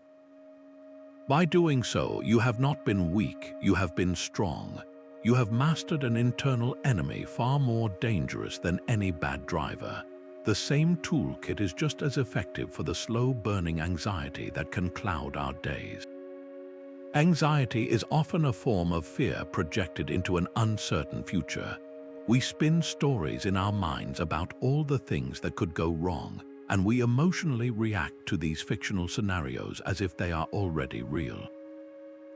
The Stoic practice of negative visualization, or Premeditatio Malorum, which we discussed earlier, is a direct antidote to this. It works by making the unknown known.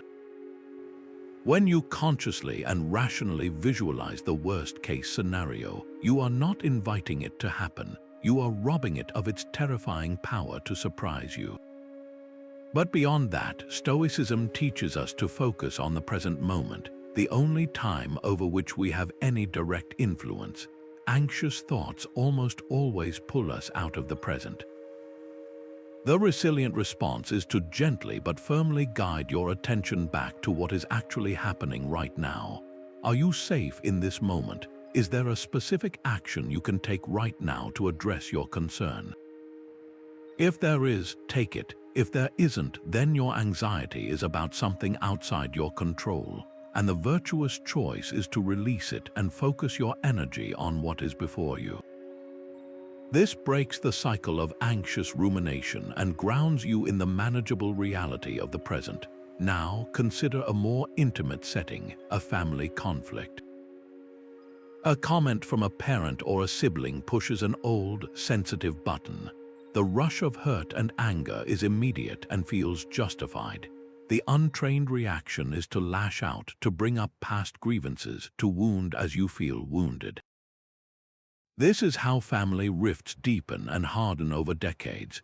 The Stoic approach, while incredibly difficult in the heat of the moment, offers a path to breaking this cycle.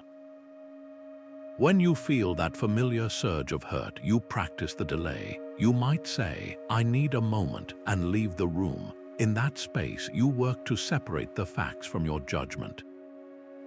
The fact is they said certain words. Your judgment is that those words mean they don't respect you or love you. Is that judgment absolutely true? Could their words have been clumsy, a product of their own frustrations or fears? You then choose your response based on virtue, not on raw emotion. Would a response fueled by anger be just? Would it be wise? Would it cultivate the kind of relationship you truly want? Often, the most resilient response is to approach the conversation later from a place of calm inquiry, saying, "When you said that, I felt hurt. Can you help me understand what you meant?"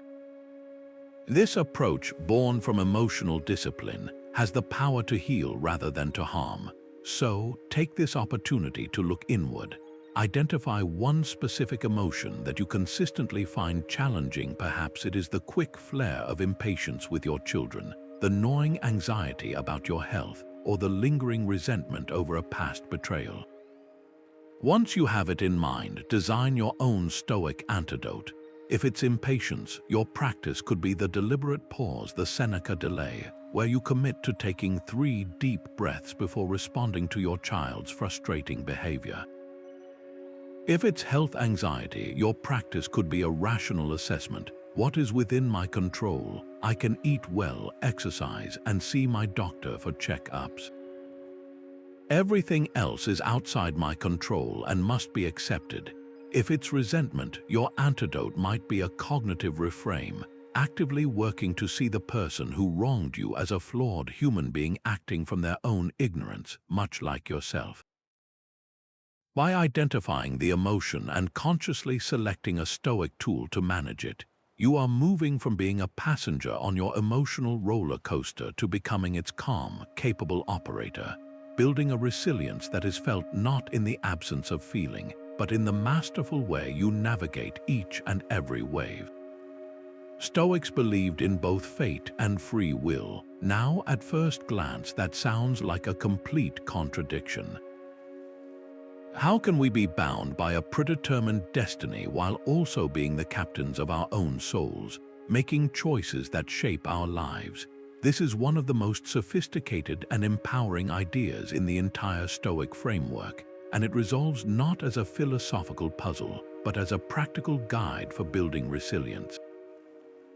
The Stoics saw the universe as a single, living, rational entity, a cosmos governed by a divine logic they called the Logos. Everything that happens is part of this interconnected causal web. Your birth, the family you were born into, the historical era you live in, the unexpected opportunities and the devastating losses, these are the threads of fate, the unfolding of a pattern much larger than yourself. This is the part we are meant to accept, but woven directly into that same fabric is your own faculty of reason, your capacity to make judgments and to choose your actions. This is your free will. Your fate determines the circumstances you are given. Your free will determines what you do with those circumstances. The key to resilience lies in working with your fate, not against it, using your agency to navigate the river of destiny, rather than fruitlessly trying to change its course. The early Stoics, like Chrysippus, used a beautiful analogy to explain this. Imagine a dog tied to a cart. The cart is moving down a predetermined path. This is fate. The dog has 2 choices. It can dig in its heels, struggle against the rope, and be dragged roughly and painfully along the road. Or it can choose to run alongside the cart, keeping the leash slack, moving willingly in the same direction. The path is the same in both scenarios, but the experience for the dog is utterly different. One is a journey of resistance, frustration, and suffering. The other is a journey of alignment, purpose, and peace. Our free will, our reason, is what allows us to perceive the direction of the cart and to choose to run with it. This doesn't mean we are passive. A clever dog might see a puddle ahead and adjust its stride to avoid it, all while still moving with the cart. Similarly, we use our agency to make the best possible choices within the situation fate has handed us. This duality is the source of immense resilience because it liberates us from the exhausting fight against reality. We stop asking, "Why is this happening to me?"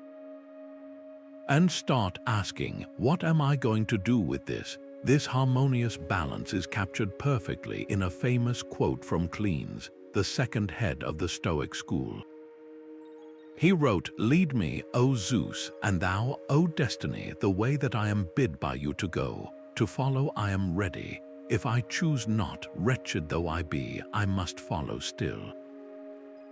This is not a prayer of weak submission. It is a declaration of conscious, willing cooperation. The resilient person says, I see the direction events are taking. I may not have chosen this path, but I willingly choose to walk it with courage and virtue. I will not add the misery of resistance to the difficulty of the journey itself. This is the profound acceptance that makes decisive action possible.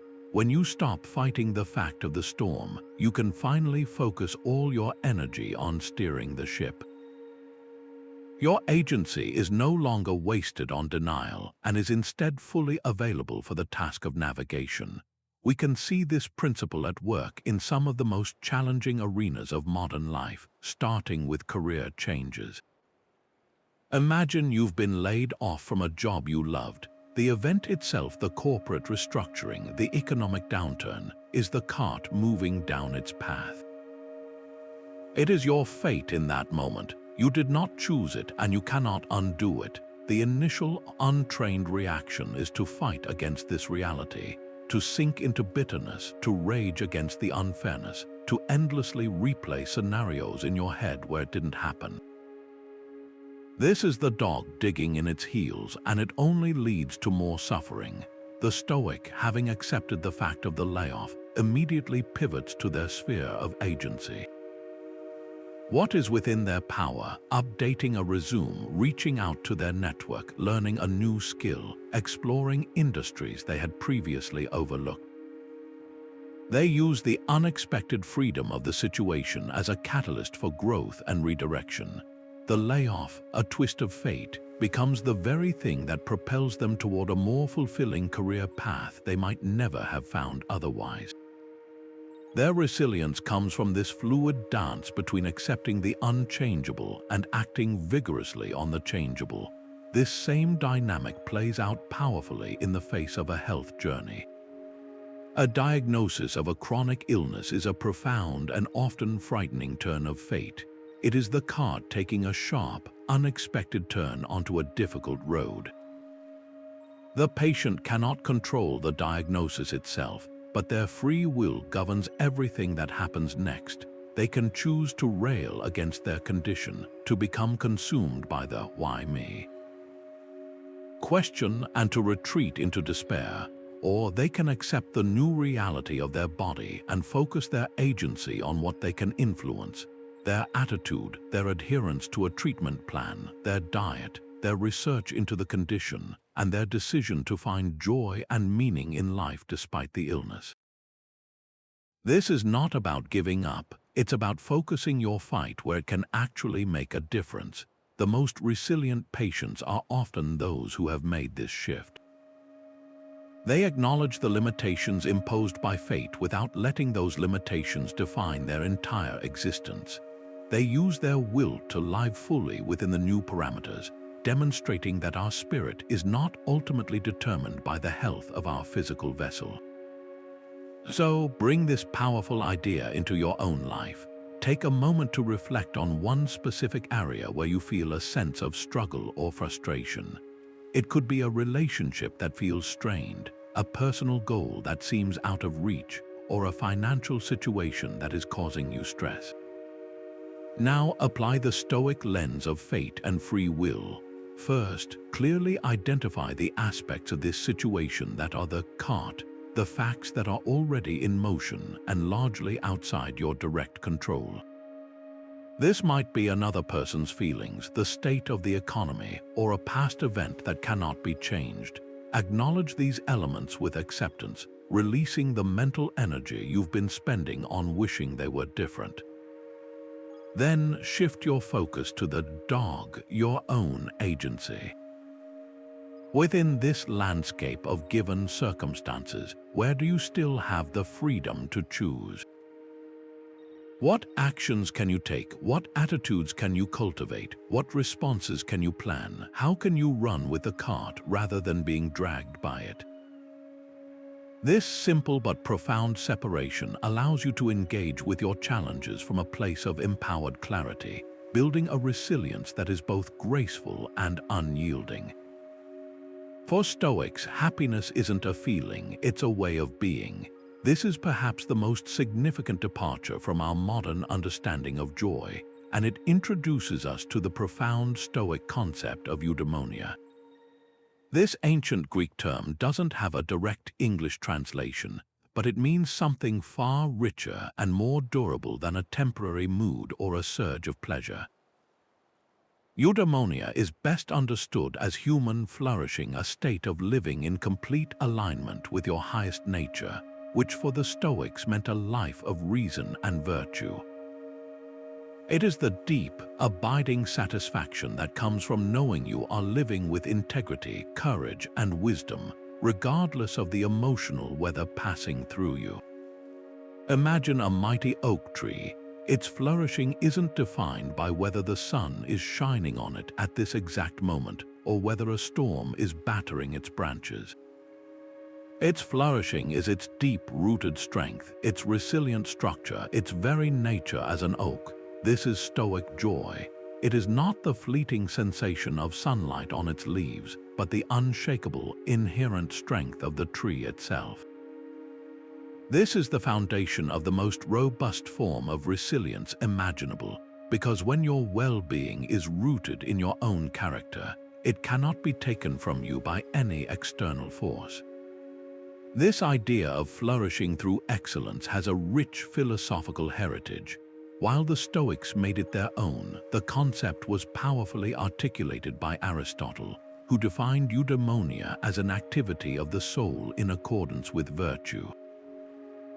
For Aristotle, a truly flourishing life was one spent in pursuit of moral and intellectual excellence. The Stoics took this a step further, arguing that virtue is not just the path to eudaimonia, but that it is literally identical to it. For them, living virtuously is what it means to be happy. Nothing else is required. The great teacher Epictetus, who focused relentlessly on the practical application of these ideas, framed this in terms of living in accordance with nature. He taught that the happy life is achieved when our actions and desires are in harmony with the rational, cosmic nature of the universe, and most importantly, with our own human nature as rational, social beings. He stated with characteristic clarity, "He is a wise man who does not grieve for the things which he has not, but rejoices for those which he has. This rejoicing is not for external possessions, but for the internal possession of virtue." It is the joy of knowing that your will is aligned with the will of the cosmos, that you are playing your part in the grand, rational order of things with excellence and purpose. This stands in stark contrast to the frantic pursuit of pleasure that defines so much of modern culture. We are constantly encouraged to seek happiness in the next purchase, the next vacation, the next dose of entertainment, the next social media like. This is the philosophy of hedonism, which mistakes the fleeting sensation of pleasure for genuine, lasting well-being. The Stoics saw this chase as a trap. Pleasure and pain are simply sensations, indifferent to our moral character. Chasing pleasure is like chasing a drug. It requires ever-increasing doses to achieve the same effect and leaves you anxious and empty when the high wears off. A life dedicated to avoiding discomfort and seeking comfort is a fragile life, perpetually at the mercy of external events. The person whose happiness depends on a steady stream of pleasant feelings will be shattered the moment life introduces its inevitable hardships. But the person whose happiness is eudaimonia, the active practice of virtue, finds a consistent source of joy in the one arena they control. They can find profound satisfaction in doing the right thing, even when it is difficult, scary, or unpleasant.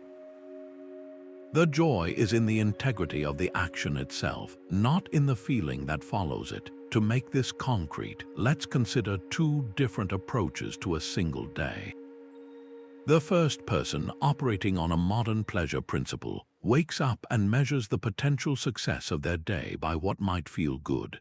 They hope for an easy workday, a pleasant lunch, an entertaining evening. When they encounter a difficult coworker, a tedious task, or a traffic jam, their day is ruined because these events generate unpleasant feelings. Their resilience is low because their well-being is tied directly to the smoothness of their external environment. Now consider the person striving for Stoic Eudaimonia. They wake up and set a different intention for the day. Their goal is not to feel good, but to be good. Their measure of a successful day is whether they acted with patience when provoked, with courage when challenged, with justice when making decisions, and with wisdom when solving problems. When they encounter that difficult coworker, the event is no longer a nuisance that ruins their mood. It is an opportunity to practice the virtue of patience and understanding. The tedious task becomes a drill for the virtue of discipline. The traffic jam becomes a chance to practice the virtue of calm acceptance. At the end of the day, regardless of what feelings arose, they can look back with a deep sense of fulfillment. They can genuinely rejoice in the fact that they lived with character. This is a joy that no external circumstance can provide and none can take away. This understanding of joy completely reframes our relationship with so-called negative emotions. The Stoic goal is not to never feel sadness, fear, or anger.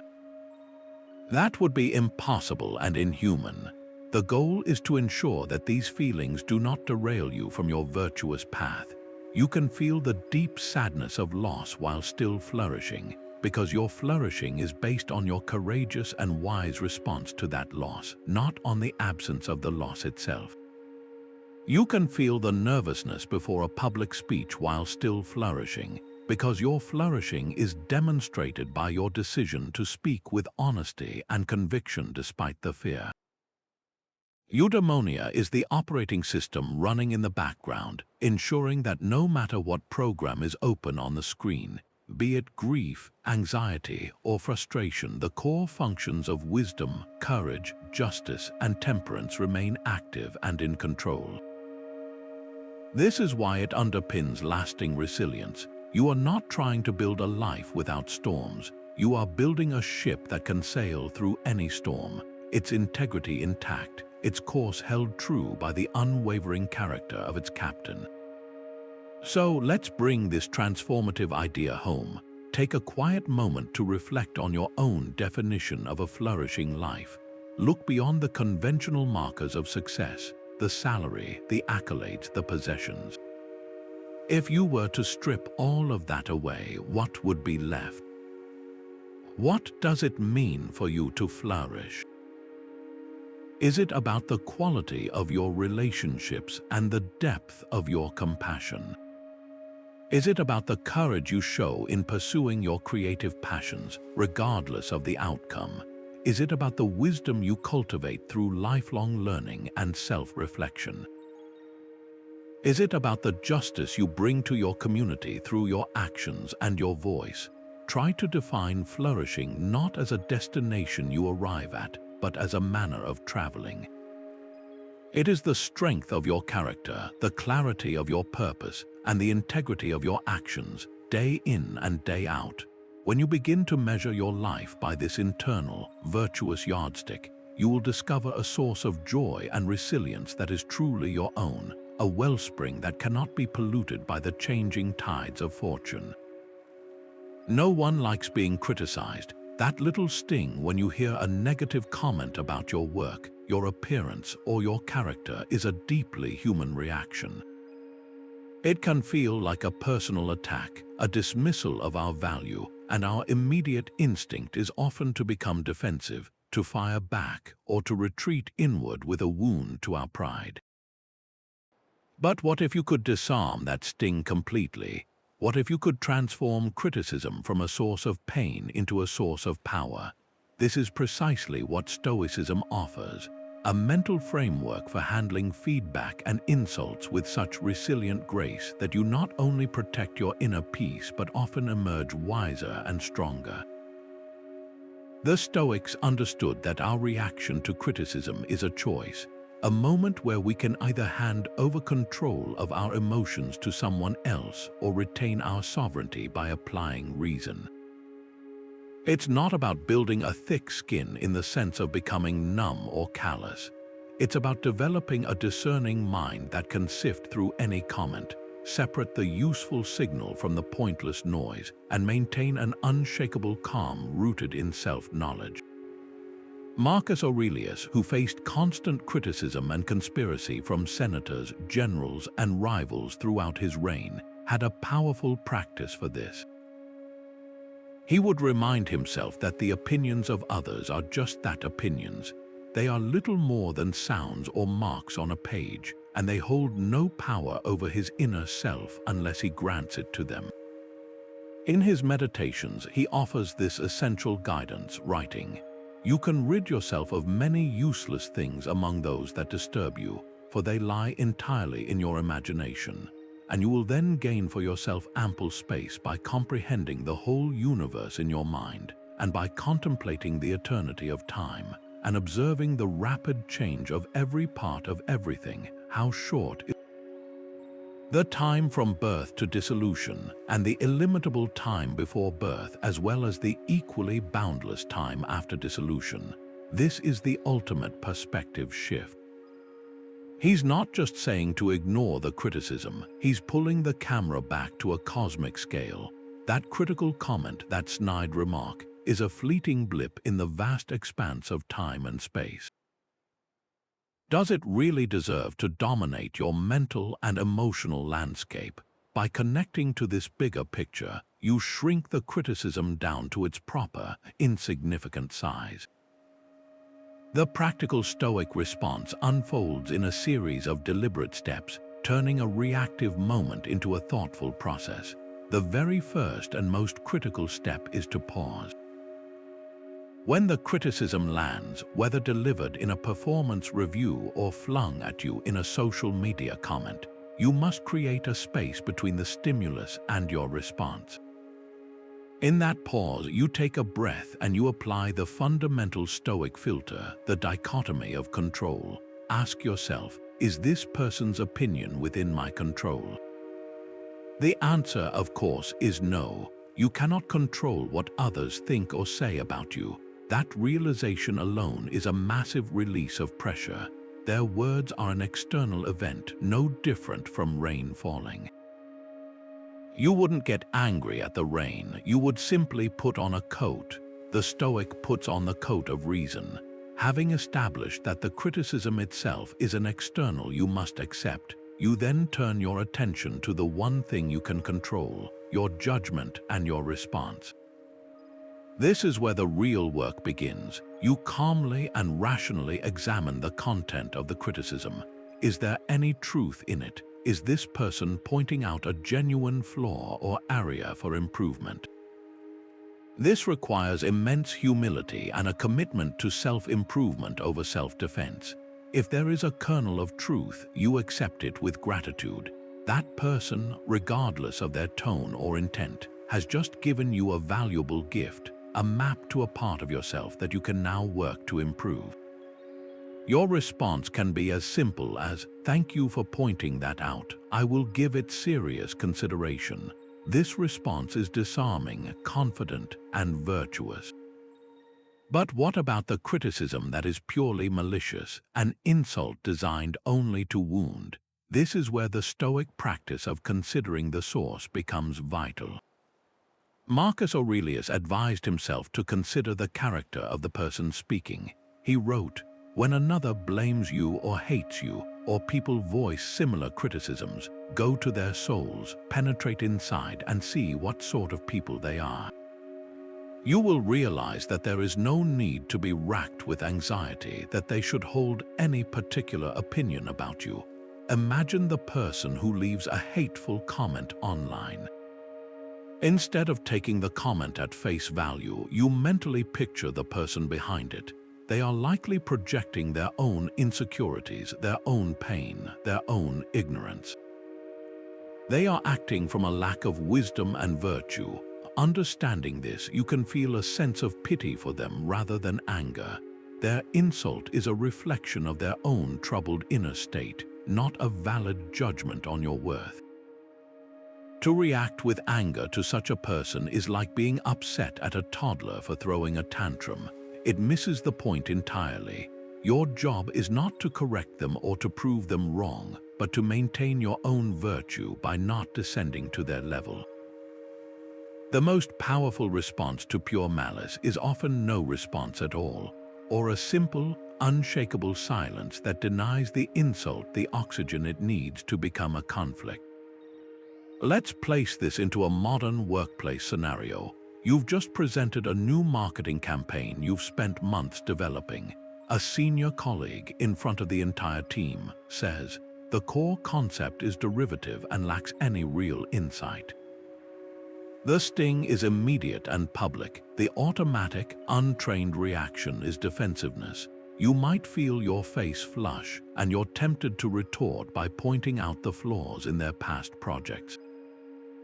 This creates tension, makes you look insecure, and derails the meeting. Now apply the Stoic method. You hear the comment and you pause, you take a breath. You recognize that your colleague's opinion is outside your control. You then examine the criticism for truth. Is the concept derivative? Perhaps there is an element you could refine to be more original.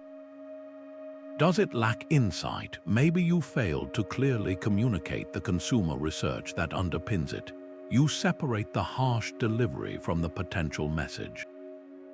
Your Stoic response could be, "I appreciate the feedback on the concept's originality.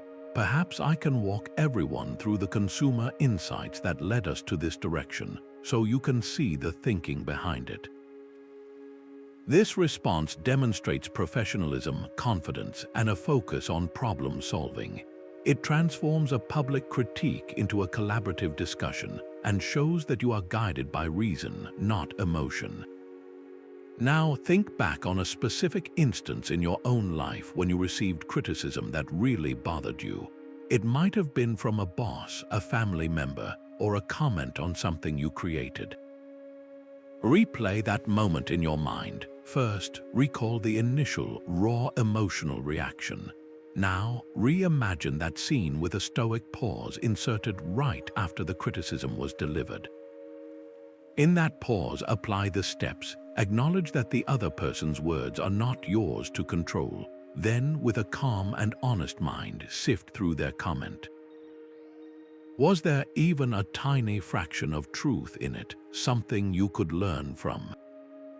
If there was, how could you have accepted that gift without accepting any accompanying malice? If the comment was purely an insult, how could you have seen the person giving it as someone acting from their own ignorance or pain, thereby robbing their words of their power to hurt you? How would that change have affected your response, and more importantly, how would it have changed the way you felt inside afterward? This act of mental rehearsal is how you train for the next time, building the resilient reflexes to handle criticism not as a threat, but as just another piece of information in the vast, complex, and ultimately uncontrollable world outside your reasoned mind. Modern therapy has ancient roots, a truth that becomes powerfully clear when you trace the lineage of one of the most effective psychological treatments available today directly back to the Stoics of antiquity. Cognitive behavioral therapy, or CBT, is the gold standard for treating conditions like anxiety and depression, and its foundational principle is almost a direct translation of Stoic wisdom. The core idea of CBT is that it is not events themselves that disturb us, but the interpretations we place upon them. Our thoughts create our feelings and behaviors, and by changing our dysfunctional thinking, we can change how we feel and act. This is a modern, clinical restatement of a truth articulated 2,000 years earlier by the Stoic teacher Epictetus, who said, "People are disturbed not by things, but by the views which they take of them." This single insight forms the bedrock of both philosophical resilience and therapeutic healing, creating a bridge across the centuries that connects the philosopher's porch to the therapist's couch. The architect who most explicitly built this bridge was psychologist Albert Ellis, the founder of rational emotive behavior therapy, a direct precursor to CBT. Ellis was an avid student of philosophy, and he openly credited the Stoics as a primary influence on his work. He realized that his clients were making themselves miserable not because of what happened to them, but because of their rigid, irrational beliefs about what happened. They would hold on to absolutist demands like, "I must be perfect," or "the world should be fair," and when reality inevitably failed to meet these impossible standards, they would plunge into anxiety, depression, or rage. Ellis saw that the Stoics had already developed the antidote to this pattern. The Stoic practice of withholding assent, of examining our initial impressions before buying into them, is the philosophical equivalent of what Ellis called disputing irrational beliefs. Both are processes of cognitive restructuring, the deliberate, conscious work of identifying a distorted thought, challenging its validity, and replacing it with a more rational, adaptive, and resilient perspective. This shared focus makes Stoicism a form of self-administered cognitive therapy, a system for mental hygiene that we can practice daily to maintain our psychological health. We can see this remarkable parallel clearly by comparing a Stoic exercise with a classic CBT technique for managing anxiety. Imagine you are feeling a deep sense of dread about an upcoming job interview. The automatic catastrophic thought is, "I'm going to completely freeze up and embarrass myself, and I'll never get a good job." In CBT, a therapist might guide you through a process called cognitive reframing. You would be asked to examine the evidence for and against this thought. Is it absolutely certain you will freeze? Have you prepared? Have you gotten through interviews before? You would then develop a more balanced, realistic thought such as, "I feel nervous and that's normal. I have prepared and I will do my best to communicate my skills. The outcome is not entirely within my control, but my effort is." Now, listen to the echo of this in a Stoic practice. A Stoic would approach the same situation by applying the discipline of assent. The initial impression of certain humiliation arises. The Stoic pauses and examines it. Is this impression within my control? The interviewer's reaction is not, but my preparation and composure are. Is this impression an accurate reflection of reality, or a distortion fueled by fear? The Stoic would then choose to assent only to a rational judgment, perhaps the same one reached in the CBT exercise. I will focus on what I can control, my preparation and my virtuous conduct in the interview, and accept whatever outcome follows. Both paths lead to the same resilient destination, a calmer, more focused mind, capable of acting effectively despite the presence of anxiety. This synergy extends to combating depression as well, which often involves a barrage of negative, global self-judgments. A person might think, "I failed at that project, therefore I am a total failure." CBT identifies this as overgeneralization, taking one event and applying it to your entire identity. The Stoic response, guided by the principle that virtue is the sole good, would be to challenge this very premise. From the Stoic viewpoint, your worth is not determined by a single project outcome, which is an external indifferent. Your worth is determined by your character, by whether you acted with integrity, diligence, and courage throughout the process. A failed project does not make you a failure as a person. It simply makes you a person who experienced a failed project. This cognitive shift from judging your global self to assessing a specific event and your virtuous response to it is profoundly liberating. It prevents a single setback from defining your entire self-concept, building a resilience that protects against the downward spiral of depressive thinking.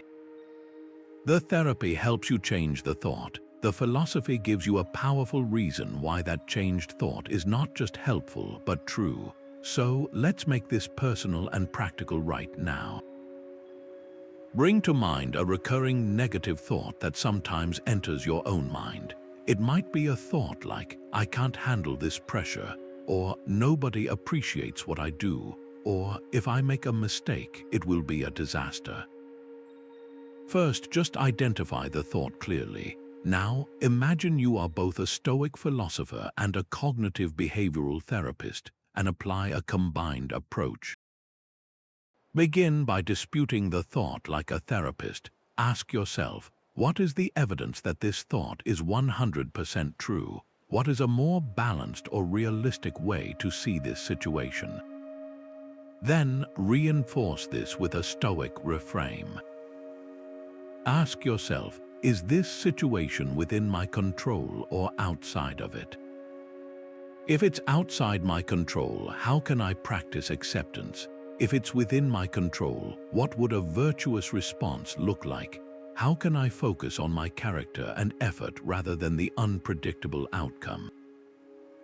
By fusing the clinical technique with the philosophical foundation, you are not just managing a symptom, you are engaging in a profound act of self-governance. You are using the wisdom of the ages, validated by modern science, to build a mind that is not easily overthrown by the automatic judgments that once ruled it. In noise, we lose ourselves. In silence, we find strength. This Stoic truth speaks to a profound need in our hyper-connected, perpetually stimulated modern world, where the constant barrage of notifications, news cycles, and social chatter can scatter our attention and fracture our inner peace. The Stoics didn't view solitude as loneliness or isolation, but as a vital practice of strategic retreat, a deliberate withdrawal from the chaos of the external world to fortify the inner citadel of the mind. It is in these quiet spaces, free from the opinions and demands of others, that we can finally hear our own thoughts, examine our judgments, and reconnect with our core principles. Seneca, in his letters to his friend Lucilius, championed this practice not as an occasional luxury, but as a non-negotiable requirement for a sound and resilient life. He argued that we must periodically become recluses in order to be better, more present individuals for others. He wrote, "You must be your own man first. You must retire into yourself. This retreat isn't about running away from responsibility. It's about building the mental and emotional resources required to meet our responsibilities with clarity and composure." It is the quiet workshop where we forge the tools of resilience we need for the noisy marketplace of daily life. Seneca's insights into solitude are remarkably practical. He wasn't advocating for a hermit's life in a cave, but for a disciplined, regular practice that anyone could integrate. In one of his most powerful letters, he describes the importance of having a room of one's own, even within a bustling household, where one can retreat for introspection. He observed that the mind needs a sanctuary where it can roam at large and take stock of itself. He believed that this daily audit was essential for untangling the knots of the day's impressions, for reviewing where we may have erred in our judgments, and for reinforcing our commitment to virtue. Be sure to set aside some days on which you can withdraw from your duties and be free of all your affairs, he advised. Once you have let the mind rest, it will shine forth and exercise its power to the full. This is the ultimate purpose of Stoic solitude. It is not an empty void but a fertile ground. It is the mental equivalent of letting a field lie fallow so it can restore its nutrients and yield a richer harvest. In the silence, our overstimulated nervous system can finally calm down, and our rational faculty, which is the seat of our resilience, can reassert its natural authority. We can translate this ancient practice into our modern context through simple, powerful actions like a digital detox. Our smartphones and constant connectivity are the primary sources of the noise that Seneca warned against. They pull our attention in 1,000 different directions, making sustained, deep thought nearly impossible. A deliberate digital detox, whether for an hour each evening, 1 day a week, or a full weekend, is a contemporary form of Stoic retreat. It is a conscious decision to mute the external chatter and reclaim your attention.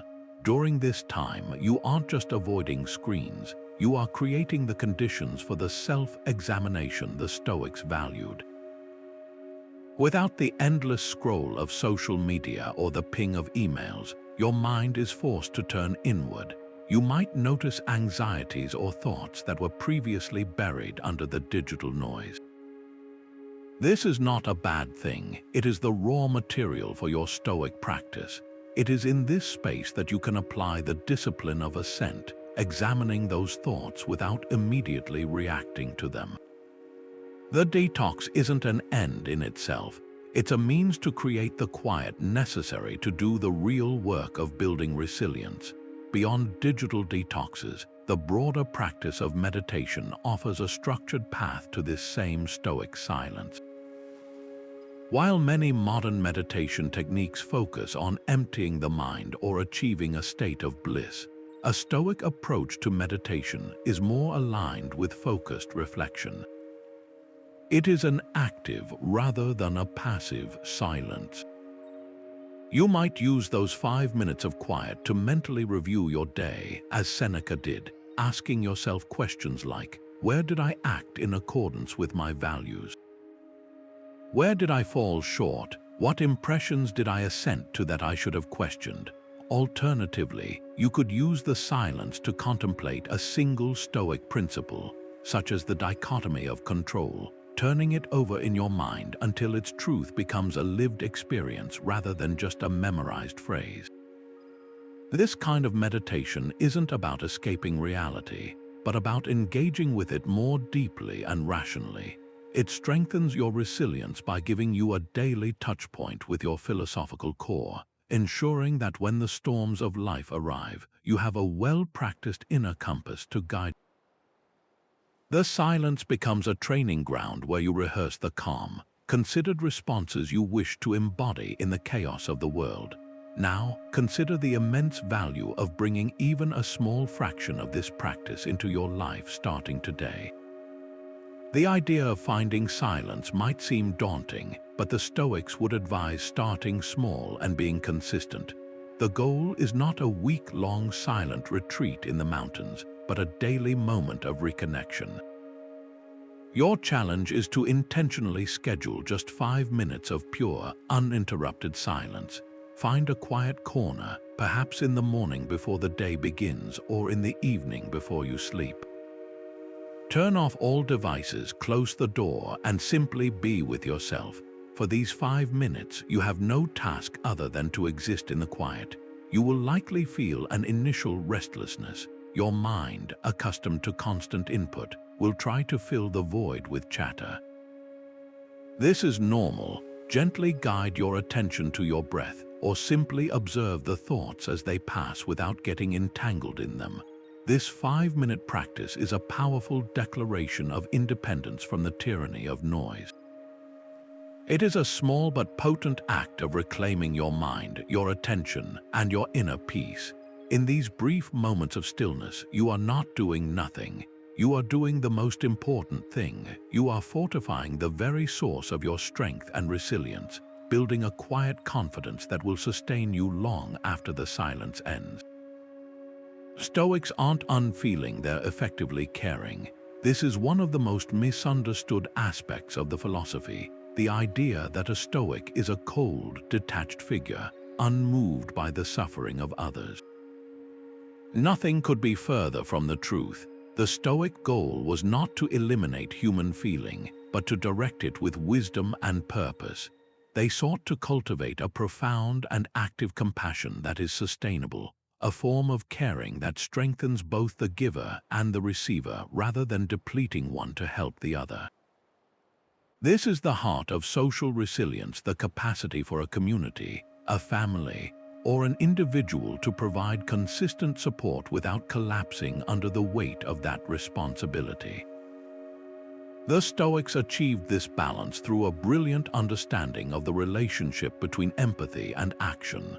They recognize that feeling another's pain so intensely that you become incapacitated by it helps no one, least of all the person you're trying to aid. True compassion, in the Stoic sense, is not about sharing in the distress, but about clearly seeing the need and bringing your full, rational capacity to bear on finding a solution. It is the difference between jumping into a raging river to drown alongside a struggling person and staying on the bank with a clear mind to throw them a lifeline. This nuanced approach is beautifully illustrated by the Stoic concept of Oikeiosis, which we explored earlier, and more specifically by a model developed by the Stoic philosopher Hierocles known as the circles of concern. Hierocles asked us to imagine a series of concentric circles. At the very center is your own mind. The next circle out is your immediate family. Then comes your extended family, followed by your local community, your country, and finally, all of humanity. The natural, untrained instinct is to pour all our concern and resources into the inner circles, neglecting the outer ones. The goal of Stoic practice, however, is to continually draw the outer circles inward. You are to view a stranger in your city with nearly the same concern you have for a neighbor, and a neighbor with nearly the same concern you have for a cousin. This is not a call for unrealistic self-sacrifice, but a training in perspective. It teaches us to see our shared humanity, to recognize that every person is part of the same rational cosmos. This expanded view is the very foundation of Stoic justice and compassion. It prevents our empathy from becoming parochial and tribal, and it allows us to make decisions that are for the common good, not just for our immediate in-group. This is the philosophical bedrock for a resilient society, one where people feel a sense of shared fate and mutual obligation. Marcus Aurelius, who bore the immense weight of governing an empire, constantly reminded himself of this duty to others, but always with a Stoic's disciplined heart. He wrote, "When you have done a good act and another has received it, why do you look for a third thing besides these, like a fool to be thought to have done a good act or to get a return?" This meditation cuts to the core of effective compassion. It is a reminder that our help should be given for its own sake, because it is the right and virtuous thing to do. We should not be helping in order to receive gratitude, to burnish our reputation, or even to feel the warm glow of being a good person. Those external rewards are unpredictable and outside our control. Chasing them is a recipe for disappointment and eventual burnout. When you help someone and they are ungrateful or critical, if your motivation was rooted in the desire for praise, you will feel resentful and less likely to help again. But if your motivation was rooted in the virtuous act itself, the simple fact that you acted with justice and kindness, then the other person's reaction cannot touch your sense of fulfillment. You did what was right. The outcome, their gratitude, is a preferred indifferent. This detachment from the result is what makes compassion sustainable. It allows you to give endlessly, not because you have infinite emotional energy, but because you are drawing from the deeper well of virtue, which is replenished by the act of giving itself. We can see this principle in action in some of the most demanding helping professions, such as caregiving for a loved one with a chronic illness. A family member caring for a parent with dementia is faced with an endless cycle of needs, confusion, and often a lack of recognition or gratitude. If the caregiver's emotional stability is entirely tied to the patient's mood or their ability to say, "Thank you," they will quickly experience compassion fatigue and burnout. They become emotionally enmeshed, their own well-being rising and falling with the uncontrollable waves of the disease. The Stoic caregiver, however, approaches the same situation with a different mindset. They feel deep empathy and love, but they practice the discipline of assent with their own difficult emotions. When the parent says something hurtful out of confusion, the Stoic caregiver pauses. recognizes that the words are a symptom of the disease and not a personal attack, and chooses a calm, kind response. Their sense of fulfillment comes not from the parent's appreciation, but from the knowledge that they are performing their duty with love, patience, and integrity.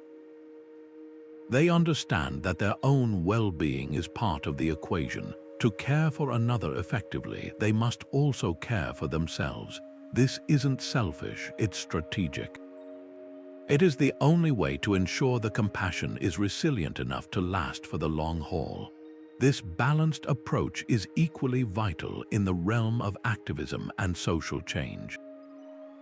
The fight for a better world is filled with setbacks, slow progress, and often powerful opposition.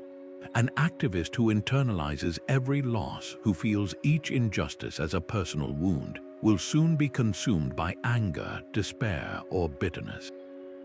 Their passion, which initially fueled their work, becomes a poison that leads to exhaustion and dropout. The Stoic activist, on the other hand, is a far more formidable and durable force. They are driven by a profound sense of justice and a commitment to the common good, viewing their work through hierarchical circles. They fight for strangers as if they were family because, in the Stoic view, they are. However, they apply the dichotomy of control with rigor. They focus their immense energy on the actions within their power, organizing, educating, protesting, and creating. They put forth their best effort, their worthy offering, and then they accept the outcome, whatever it may be. They understand that the final result is not entirely in their hands. This doesn't make them less committed. It makes them infinitely more resilient. They can endure a major political defeat without being shattered, because their sense of purpose was never contingent on that single victory. It was rooted in the ongoing, virtuous act of striving itself. This allows them to get up the next day and continue the work with undiminished resolve, becoming a stable, long-term agent for change rather than a brief, brilliant flame that burns out quickly. So, how do you translate this into your own life, where the demands of helping others can feel just as relentless, even on a smaller scale? The next time you feel the pull to help a friend in crisis, a colleague struggling with a workload, or a family member in need, pause for a moment and apply this Stoic filter. First, check your motivation. Are you acting out of a genuine desire to perform a virtuous act, or are you secretly hoping for recognition or a specific response? Releasing that expectation is your first step toward sustainable compassion. Second, as you offer your help, consciously separate your emotional state from theirs. You can be fully present and empathetic without allowing their distress to hijack your own inner peace. Your calm is a resource. It is the steady ground from which you can offer the most effective support. And finally, be as wise in your giving as you are generous. Remember that you are at the center of one of your own circles. Your well-being is the foundation from which all your compassion flows. Ask yourself, what is one small way I can support someone this week without depleting my own reserves? Perhaps it's setting a clear time boundary for a difficult conversation, ensuring you have time to recharge afterward. Maybe it's choosing one specific, actionable form of help instead of trying to solve every aspect of a person's problem. By caring wisely, you are not caring less. You are ensuring that your capacity to care remains strong, resilient, and available for the long journey ahead. What if financial security starts in your mind? This might seem like an unusual question in a world that treats money as a purely external, mathematical reality. But the Stoics would argue that our financial well-being is determined long before we ever look at a bank statement or an investment portfolio. It is shaped by our judgments about money, our fears surrounding it, and the values we attach to its possession or absence. Stoicism offers a radical reorientation of our relationship with wealth, teaching us to find our security not in the fluctuating numbers of an account balance, but in the unshakable fortress of a mind that knows the difference between price and value. The goal is not to become indifferent to money, but to place it in its proper category as a preferred indifferent, a tool that can be used well or poorly, but one that has no bearing on your moral worth or your capacity for a good life. When you master this internal relationship, you build a form of financial resilience that no market crash, job loss, or unexpected expense can ever truly breach. Seneca, a man who experienced both immense wealth and the threat of its loss, wrote extensively on this precise distinction. He saw how the pursuit of riches could corrupt the soul and create a permanent state of anxiety. In one of his most piercing insights, he declared, "It is not the man who has too little, but the man who craves more that is poor." This single sentence reframes our entire understanding of poverty and wealth. Poverty, from a Stoic perspective, is not a financial condition. It is a state of mind characterized by endless wanting. A billionaire who lies awake at night terrified of a market correction is, in the Stoic view, profoundly poor. Meanwhile, a person with modest means who has mastered their desires, who finds contentment in simple pleasures and fulfillment in their character, is truly rich. Seneca drives this point home by advising us to periodically practice poverty. He suggested we should set aside a certain number of days during which you shall be content with the scantiest and cheapest fare, with coarse and rough dress, saying to yourself the while, "Is this the condition that I feared?" This exercise is not about self-punishment, it is about liberation. It is a direct, experiential challenge to the part of our psyche that believes we couldn't possibly be happy without our current level of comfort. By voluntarily stepping into a simpler state, you prove to yourself that your well-being is far more durable than your financial circumstances. You discover that the baseline for human contentment is surprisingly low, and that everything above that line is a bonus to be appreciated, not a necessity to be demanded. This internal shift has profound practical implications for how we manage our money day to day, starting with the simple act of budgeting. Most budgets fail not because of a mathematical error, but because of a psychological one. We approach budgeting as a form of deprivation, a grim list of things we cannot have.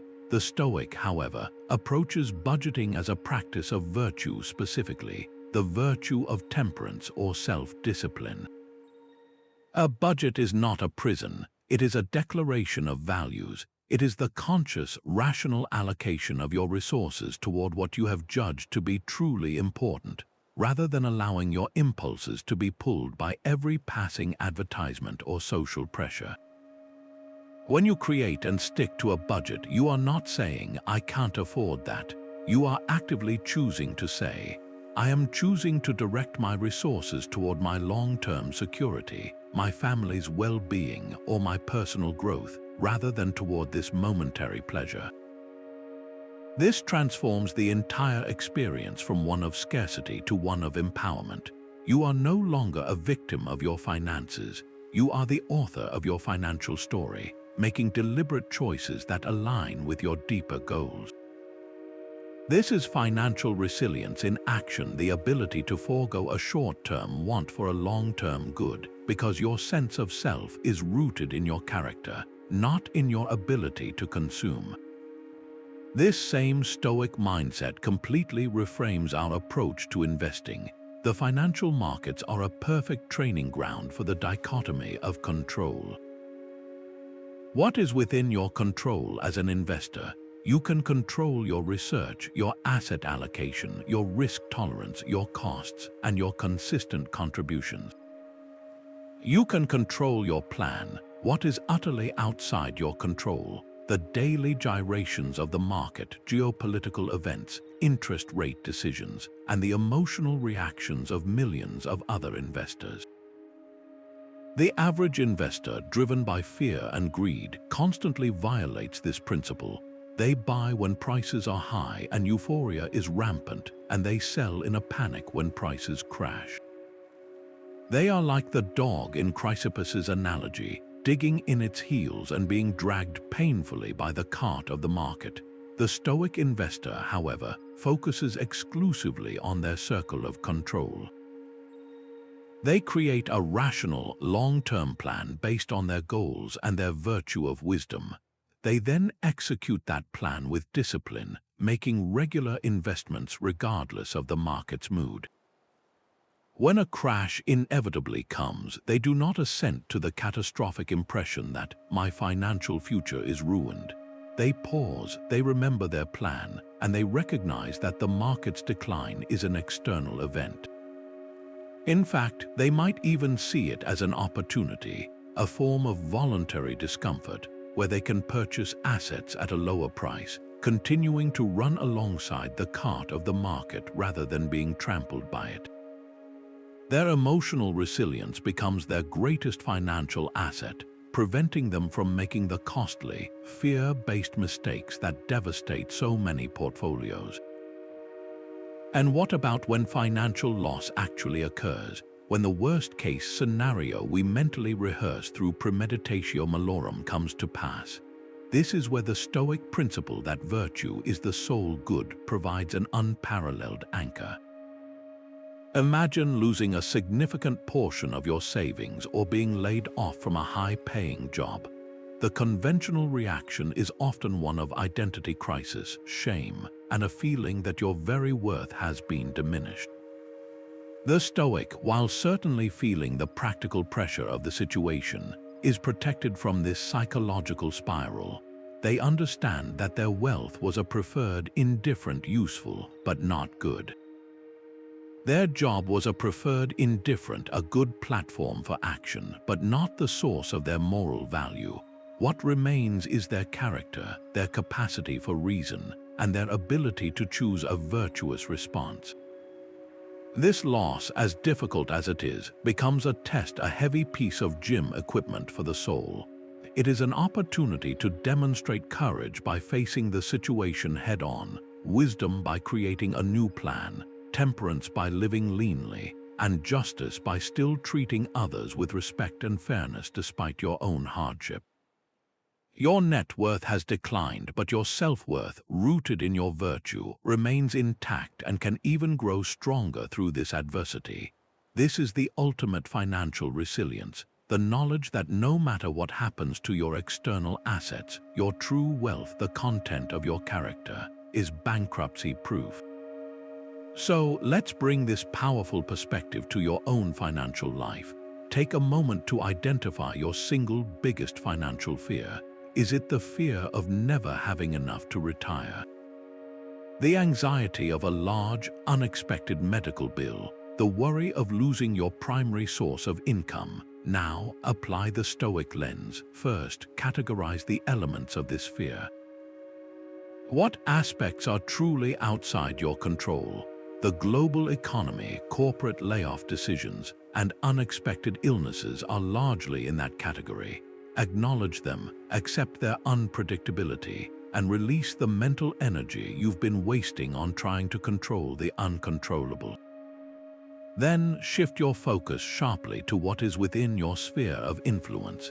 If your fear is about retirement, what can you control? You can control your savings rate today. You can control your spending. You can control educating yourself about investing. You can control staying healthy to reduce future medical costs. If your fear is job loss, what can you control? You can control the excellence of your work, the strength of your professional network, the vitality of your skills, and the size of your emergency fund. By performing this simple mental separation, you move from a state of passive anxiety to a state of active, empowered planning.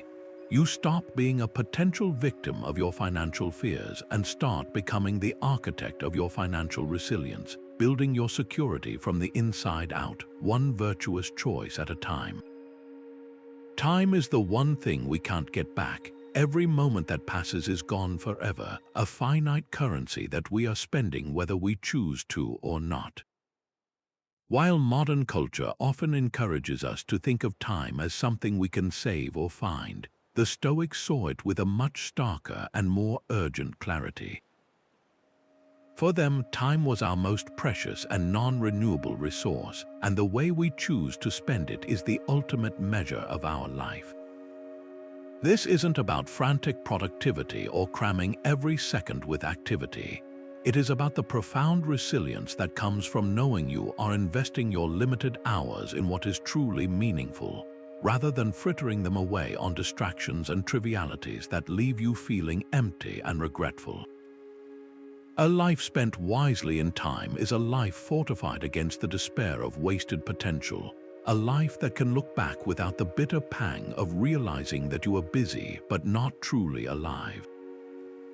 No one explored this theme with more piercing insight than the Roman philosopher Seneca in his brilliant essay on the shortness of life.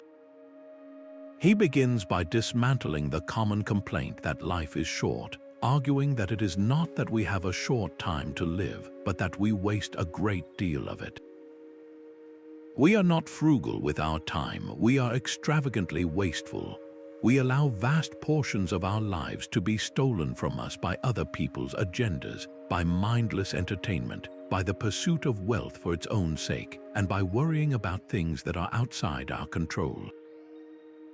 He paints a devastating picture of a life frittered away, writing, "It is not that we have a short time to live, but that we waste a lot of it. Life is long enough, and a sufficiently generous amount has been given to us for the highest achievements if it were all well invested. But when it is wasted in heedless luxury and spent on no good activity, we are forced at last by death's final constraint to realize that it has passed away before we knew it was passing." This is the core of the Stoic urgency. The enemy is not death itself, but the unconscious life that leads up to it, the life lived on autopilot, where days, months, and years blur together without leaving the imprint of our conscious choice and virtuous action. Seneca then delivers one of his most powerful and memorable images to drive this point home. He asks us to imagine a ship's captain whose greatest pride is in the number of times he has sailed the route between Ostia and Sicily. He has made the journey 100 times, but Seneca asks, has he truly lived 100 rich journeys, or has he merely lived one journey 100 times? This metaphor cuts to the heart of our own modern lives. How many of us are simply repeating the same day over and over, mistaking routine for living? We commute the same route, sit in the same office, engage in the same small talk, and consume the same entertainment, all while the unique, irreplaceable moments of our lives slip through our fingers. The Stoic call is to wake up from this trance, to become the conscious captain of our own ship, and to steer it toward waters that truly matter. This doesn't require a dramatic external change of scenery. It requires an internal shift, a decision to infuse each day with purposeful attention, and to ensure that our actions, however small, are aligned with our deepest values. The resilient person is the one who can look back on any given week and point to specific moments where they chose to be fully present, to act with courage, to learn something new, or to connect deeply with someone they love. These are the moments that expand time, that give it weight and substance, making a single, well-lived day more valuable than 1,000 days spent in distracted sleepwalking. We can see the echoes of this Stoic wisdom in many modern time management systems, though they often focus on efficiency while the Stoics focused on meaning. A method like the Eisenhower matrix, which divides tasks into urgent and important quadrants, is a practical tool that resonates with the Stoic dichotomy of control. It forces you to ask, is this task truly important, meaning it aligns with my long-term values and goals, or is it merely urgent, a demand shouting for my attention that may have little to do with my own priorities? The Stoic would take this a step further, filtering every potential activity through the lens of virtue. Is spending an hour scrolling through social media a wise use of my time? Is agreeing to a social obligation out of guilt a just action, or is it a failure of courage to protect my limited time? The modern practice of time blocking, where you deliberately schedule blocks of time for your most important work, is a direct application of the Stoic priority on virtuous action. You are not just getting things done, you are making a conscious appointment with your own growth, your creativity, or your contribution to others. You are treating your time with the respect it deserves as the raw material from which you will craft a life of character. Even the popular concept of a digital Sabbath or screen-free time is a modern incarnation of the Stoic practice of solitude and reflection, a deliberate reclaiming of your attention from the forces that would happily consume every spare minute of it. This profound respect for time also reshapes our relationship with procrastination. We often think of procrastination as a simple failure of discipline, a lazy postponement of unpleasant tasks. But from a Stoic perspective, procrastination is a form of self-betrayal and a failure to face reality. When you procrastinate on a difficult conversation, you are not just delaying a chat, you are delaying the practice of courage and honesty.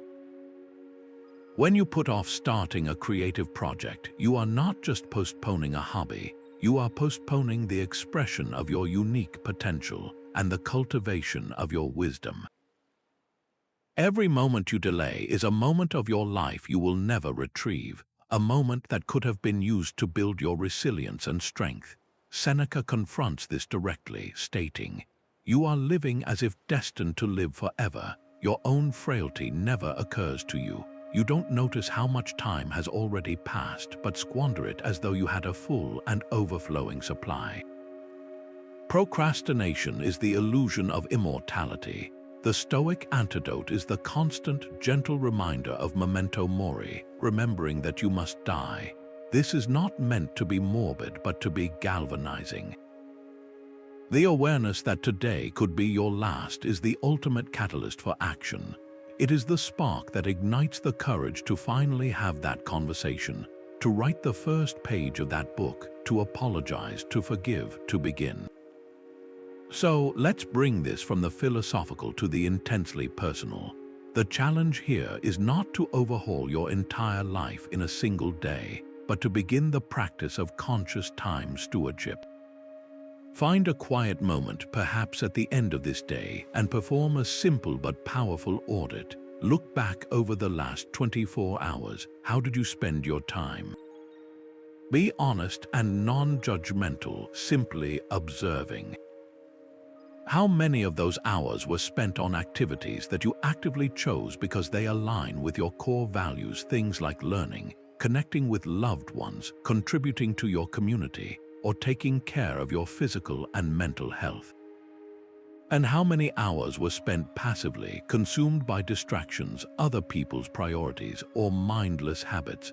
Don't just think in generalities, try to account for the actual hours. This exercise isn't about guilt, it's about awareness. It's about seeing the gap between the life you say you want to live and the life you are actually constructing with your daily choices. The goal is to start closing that gap, not all at once, but one conscious hour at a time. Perhaps tomorrow, you will block out 30 minutes to work on a skill that matters to you, or you will choose to put your phone away during a meal to be fully present with your family. Each of these small, deliberate choices is a vote for a life of purpose over a life of passive passage.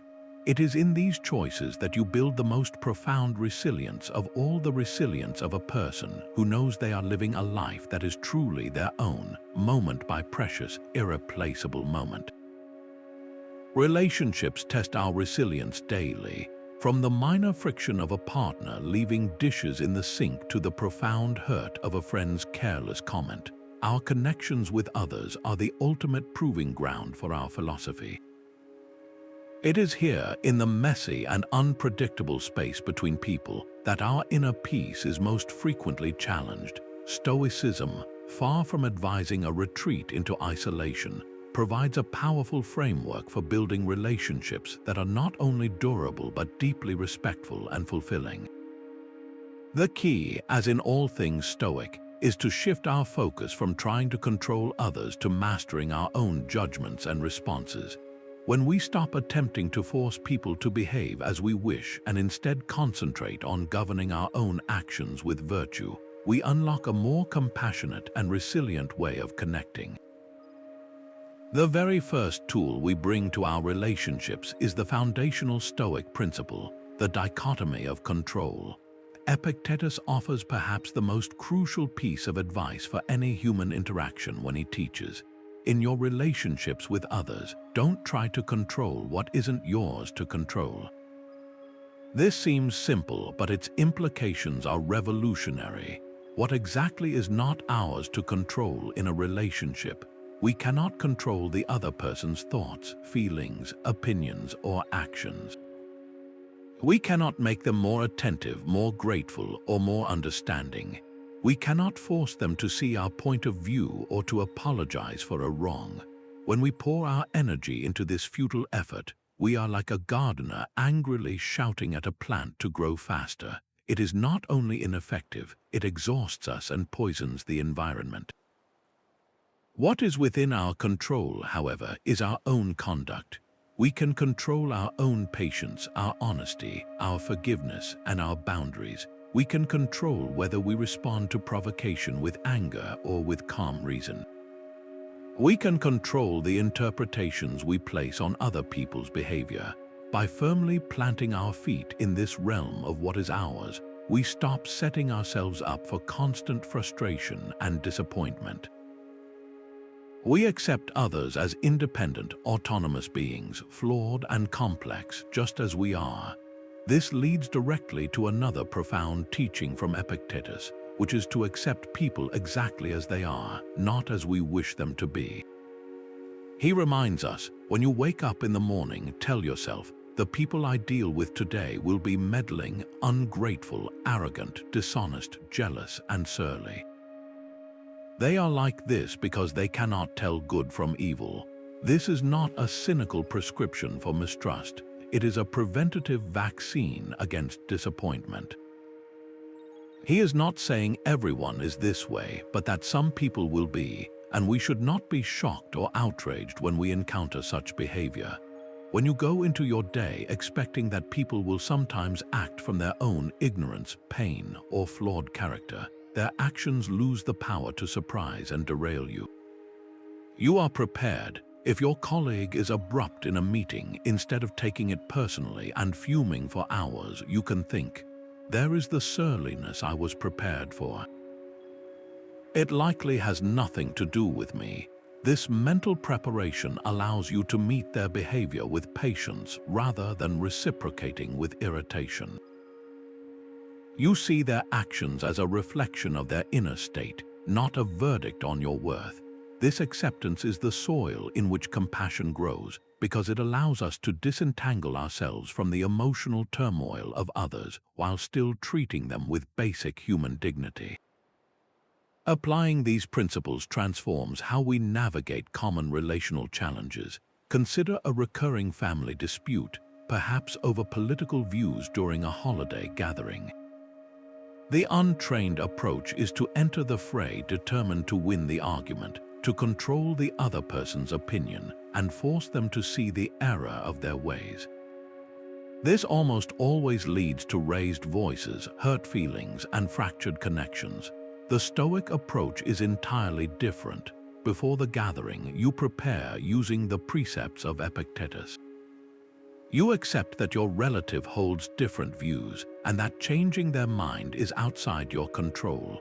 Your goal shifts from winning the argument to maintaining your own virtue.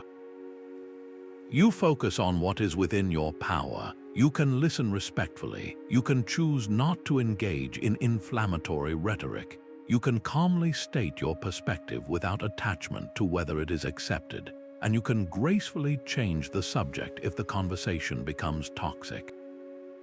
Your resilience is demonstrated not by dominating the discussion, but by emerging from it with your composure and respect for the other person intact, even in disagreement.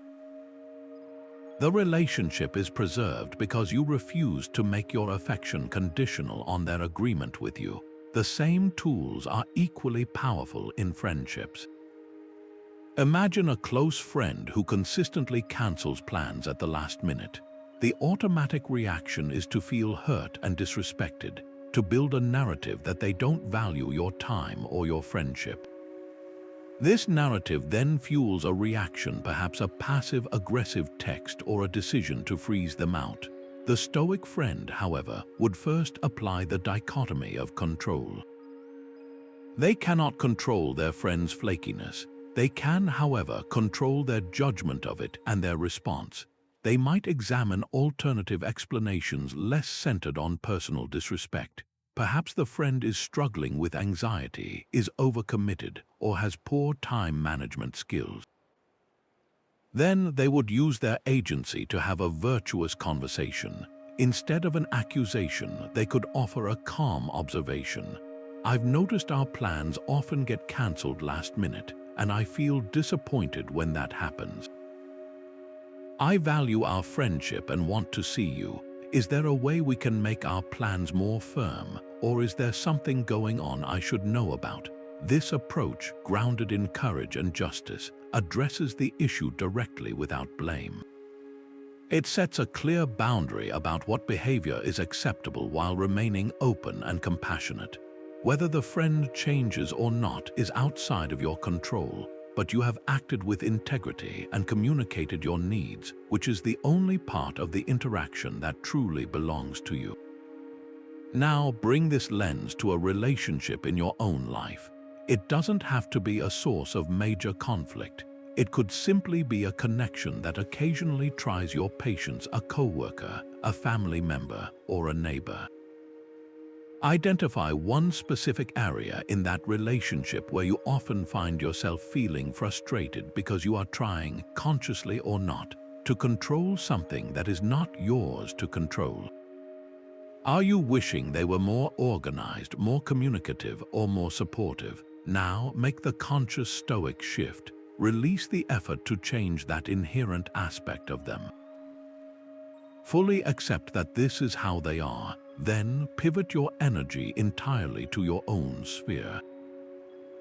Ask yourself, given that this is their nature, what is the most virtuous and resilient way for me to respond? Could I practice more patience? Should I set a clearer boundary to protect my own time and energy? Could I adjust my expectations to better align with reality, thereby removing the source of my own frustration? This single act of reorienting your focus from the other person back to yourself is the most powerful step you can take. It is the practice that builds relational resilience, transforming your connections from sources of stress into opportunities for the daily cultivation of wisdom, courage, and profound inner strength. End your day like a Stoic sage. This isn't about simply collapsing into bed after scrolling through your phone. It's about engaging in a deliberate and transformative ritual that the Stoics considered essential for building resilience and moral progress. They called this practice an evening reflection, and it served as a daily debrief for the soul. Imagine the most demanding, high-stakes job you can think of, perhaps that of a surgeon or a pilot. At the end of each shift or flight, these professionals don't just go home and forget about their work. They conduct a thorough review, analyzing what went right, what went wrong, and what can be improved for next time. The Stoics argued that the job of living a good life is even more critical, and it deserves the same rigorous daily analysis. By turning inward each night, you are not dwelling on the past. You are actively mining your experiences for the raw materials you need to build a wiser, stronger, and more resilient version of yourself for the future. Seneca, one of the most eloquent proponents of this practice, described his own nightly routine with beautiful clarity. He wrote, "When the light has been removed and my wife has fallen silent, aware of this habit that's now mine, I examine my entire day and go back over what I've done and said, hiding nothing from myself, passing nothing by." This passage reveals the core of the exercise. It is a private, honest, and unflinching audit. He isn't looking to beat himself up, nor is he seeking to inflate his ego. He is simply seeking the truth of his own conduct. He continues, "For why should I fear any consequence from my mistakes when I'm able to say, 'See that you don't do it again, I forgive you this time'?" This is the ultimate purpose of the review. It is an act of self-compassion rooted in a desire for growth. You are both the discerning judge and the merciful pardoner. You identify where you strayed from your values, not to punish yourself, but to understand the triggers and thought patterns that led you astray, thereby disarming them for the future. This nightly reckoning systematically strengthens your resilience by reinforcing your connection to your virtues and providing a clear roadmap for your continued development. The modern equivalent of this ancient practice is, of course, journaling. But this isn't about writing a detailed log of your day's events or a long, rambling diary entry about your feelings. A Stoic journal is a tool for cognitive restructuring. It is where you take the raw, often chaotic impressions of the day and process them with reason, turning experiences into wisdom. The physical act of writing is crucial. It forces you to slow down, to articulate vague feelings into clear thoughts, and to objectify your experiences so you can examine them more dispassionately. In our fast-paced world, our minds are like snow globes that are constantly being shaken. The evening reflection is the act of setting the snow globe down on the table and waiting for the flakes to settle, allowing you to see clearly again. It creates a sacred space between the challenges of today and the opportunities of tomorrow, ensuring you don't carry unresolved baggage forward. It's a way of decluttering the mind, of filing away the lessons and discarding the unnecessary emotional residue, so you can wake up with a clearer, calmer, and more focused mind. To make this practice immediately accessible, let's break it down into a simple yet profound 3-question framework that you can start using tonight. The first question is, what did I do well today? This is not about arrogant self-congratulation. It's about recognizing and reinforcing virtuous behavior. Resilience is built as much on acknowledging our strengths as it is on correcting our weaknesses. Perhaps you managed to hold your tongue in a heated discussion, demonstrating the virtue of temperance. Maybe you offered kind words to a struggling colleague, embodying the virtue of justice and compassion. Or perhaps you simply completed a difficult task you had been avoiding, showing courage and discipline. By consciously identifying these moments, you are wiring your brain to recognize and repeat them. You are building a portfolio of your own competence and character, which serves as a powerful psychological resource during future challenges. The second question is, what could I have improved? This is the heart of the Stoic audit, approached with the spirit of a compassionate coach. The key is to focus on your own judgments and actions, the things that were within your control. Instead of writing, "My boss was unreasonable," you would reframe it to, "I assented to the impression that my boss was being unreasonable, which triggered my anger. I could have paused to consider the pressures he might be under. Instead of, the traffic made me late and ruined my morning," you would write, "I judged the traffic as ruining my morning, which was within my control. I could have used that time to listen to an audiobook or practice patience." This subtle shift from blaming externals to analyzing your internal responses is revolutionary. It transforms every perceived obstacle and interpersonal conflict into a training exercise for your own soul. You are no longer a victim of circumstances. You are an active participant whose power lies in your interpretation and response. The third and final question is, what did I learn? This is where you extract the timeless lesson from the time-bound event. The learning might be about the world, but more importantly, it's about yourself. Did you learn that you have a deeper well of patience than you thought? Did you learn that a particular situation is a trigger for an old, unhelpful pattern of thinking? Did you learn that taking a 5-minute walk in the middle of the day dramatically improves your focus and mood? This question ensures that no experience, no matter how difficult or mundane, is wasted. It all becomes grist for the mill of your personal growth. A difficult conversation becomes a lesson in communication. A missed deadline becomes a lesson in planning and prioritization. A moment of quiet joy becomes a lesson in gratitude. By consistently asking this question, you cultivate a mindset that views life itself as your most profound teacher, and every single day becomes a curriculum in resilience. Now, this doesn't have to be a long or arduous process. The power is in the consistency, not the duration. You can begin tonight. Find a quiet moment before you sleep. Put away your screens, take a notebook or even just a note on your phone and pose these 3 questions to yourself. What did I do well today? What could I have improved? What did I learn? Write down just a sentence or 2 for each. There is no right or wrong answer. The only failure is to not show up for yourself. This simple 5-minute ritual is one of the most potent investments you can make in your inner citadel. It is the daily maintenance that keeps your mental fortress strong, ensuring that with each setting sun, you are not just a day older, but a day wiser, more self-aware, and fundamentally more resilient than you were when the sun rose. A sound mind in a sound body is Stoic wisdom. This ancient Roman proverb, often mistakenly attributed to later thinkers, perfectly captures the Stoic belief in the inseparable connection between our physical and mental states. The Stoics were not ascetics who rejected the body, nor were they hedonists who indulged its every whim.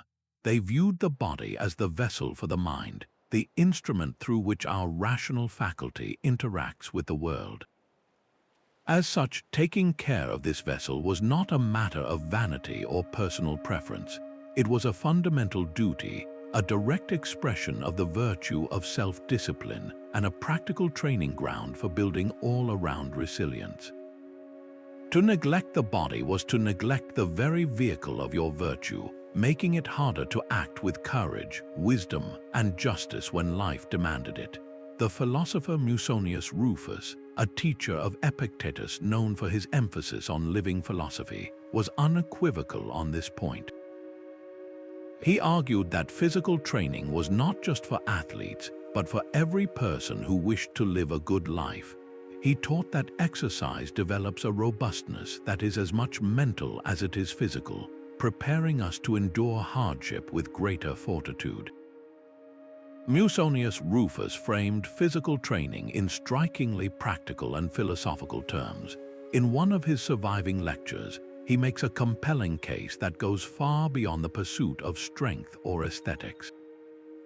He said, "It is true that the body must be properly cared for and we must pay due attention to its needs. However, we must be on our guard lest we become too interested in the body."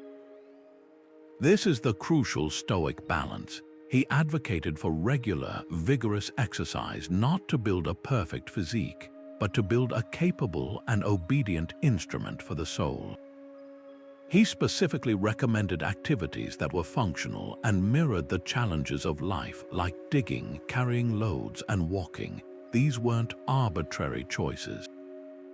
Digging requires sustained effort and perseverance. Carrying a load teaches you to bear a weight without collapsing. Walking, especially long distances, cultivates endurance and the mental fortitude to keep going when the destination seems far away. For Musonius, the goal of this training was clear: to be able to act effectively. He believed a philosopher should be able to use his body effectively for any necessary purpose, whether that was embarking on a long journey, responding to an emergency, or simply having the vitality to engage fully in public life. The resilience built in the gym or the field was meant to be exported directly to the challenges of daily existence. We can see this philosophy vividly at work in the modern fitness landscape. though it often goes unacknowledged. Consider the discipline of a dedicated long-distance runner. Their training is a masterclass in Stoic endurance. They face physical discomfort, mental fatigue, and the constant temptation to stop. Every time they choose to push through that discomfort, they are not just building cardiovascular strength, they are reinforcing the neural pathways for perseverance. They are practicing the very same mental muscle that will allow them to push through a difficult project at work, to endure a stressful period in a relationship, or to maintain hope during a personal setback. The runner's high is not just a chemical reward, it is the experiential proof that we can move through pain and find a state of clarity and strength on the other side. Similarly, the practice of weightlifting is a direct metaphor for the Stoic principle of overcoming obstacles. Each heavy weight is a concrete representation of a life challenge. The lifter must approach it with proper form. This is the wisdom to assess a situation correctly. They must brace their core and grip the bar with determination. This is the courage to engage with the difficulty. And they must execute the lift with focused effort. This is the disciplined action required to overcome it. The resilience built under the barbell translates directly into the resilience needed to face financial pressure, personal loss, or any other heavy burden life may place upon us. This integrated approach becomes profoundly meaningful when facing a significant health challenge. A diagnosis of a serious illness is one of the ultimate tests of resilience. The Stoic, while accepting the reality of the diagnosis, the aspect outside their complete control, immediately turns their focus to what is within their power, their physical response. Adhering to a grueling treatment schedule, forcing oneself to eat properly despite nausea, and taking short, determined walks when the body feels weakest, these are not just medical directives, they are acts of profound Stoic virtue. Each one is a declaration that the will is still in command.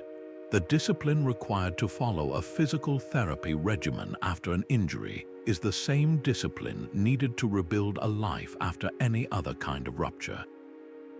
The body's slow, often frustrating, journey back to strength is a daily lesson in patience, humility, and persistent effort. In this context, physical resilience is not about being invincible. It is about being responsive, adaptable, and courageously engaged in your own recovery, using the body as the primary arena to demonstrate the unbreakable nature of the human spirit. Even the simple, daily act of choosing a healthy meal over a convenient, processed one is a small but potent Stoic practice. It is an exercise in the discipline of desire and aversion. You are presented with an immediate pleasure, the taste of sugary or fatty food, and you must weigh it against the long-term good of a healthy, functioning body. To choose the healthier option is to practice temperance. It is to assert the authority of your rational mind over a base impulse. It is a vote for your future self's resilience over your present self's momentary comfort. This same principle applies to getting out of a warm bed for a morning workout, or choosing to take the stairs instead of the elevator. Each of these micro-choices is a repetition in the gym of the will. They seem insignificant in isolation, but cumulatively, they forge a character that is accustomed to choosing what is right and beneficial over what is easy and pleasurable. This is the very foundation of resilience, the habituated ability to endure short-term discomfort for a long-term good, a skill that applies to every domain of life, from finances to relationships.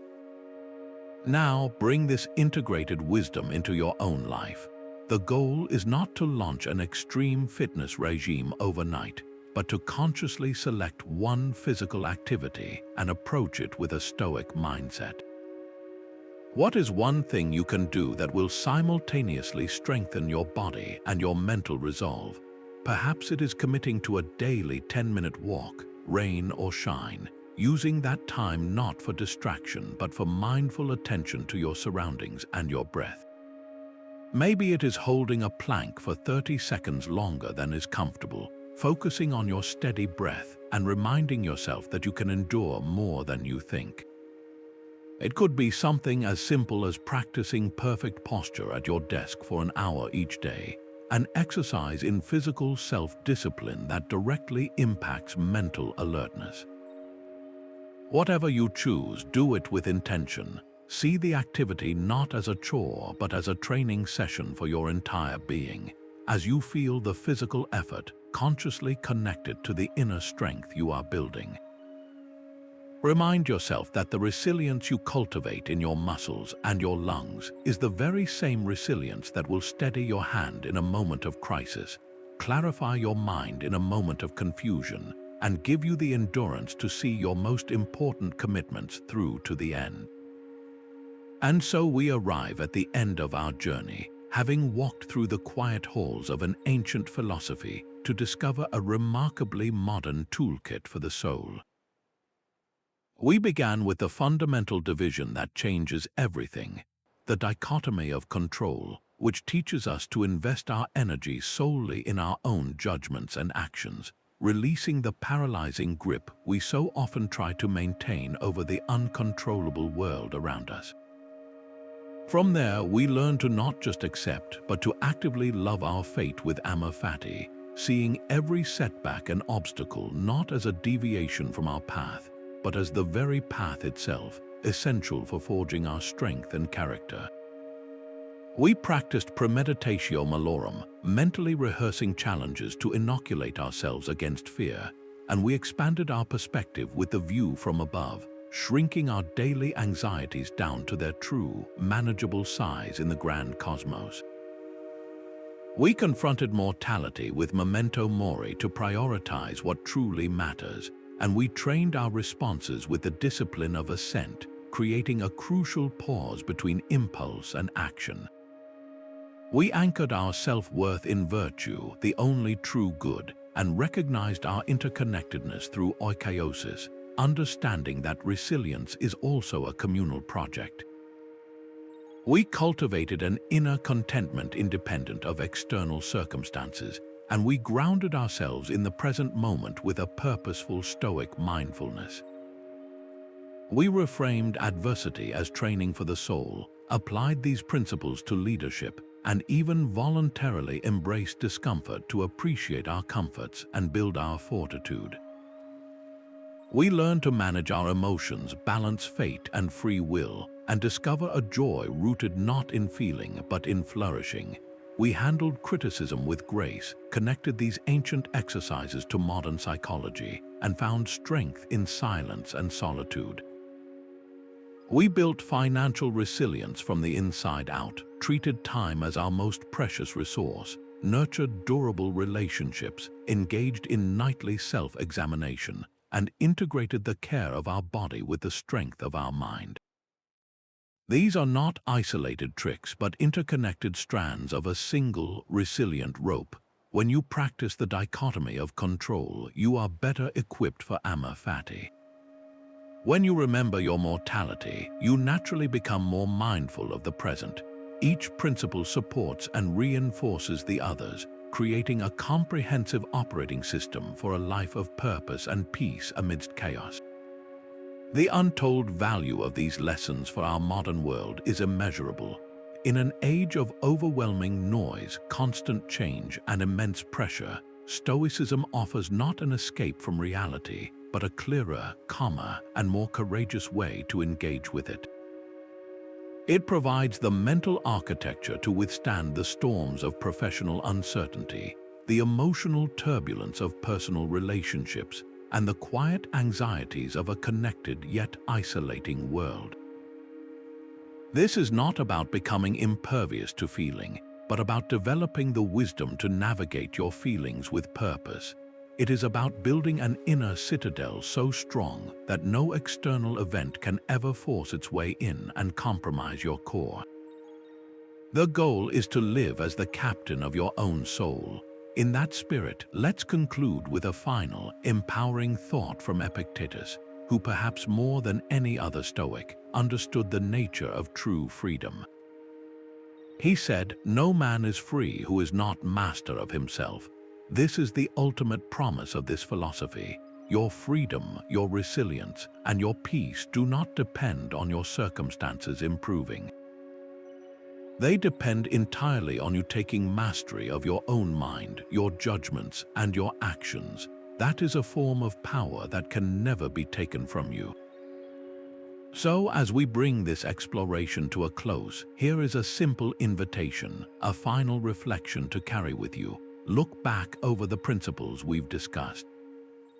Which one resonated most deeply with you? Which one, if you were to practice it consistently for just the next 7 days, would make the most significant difference in your life?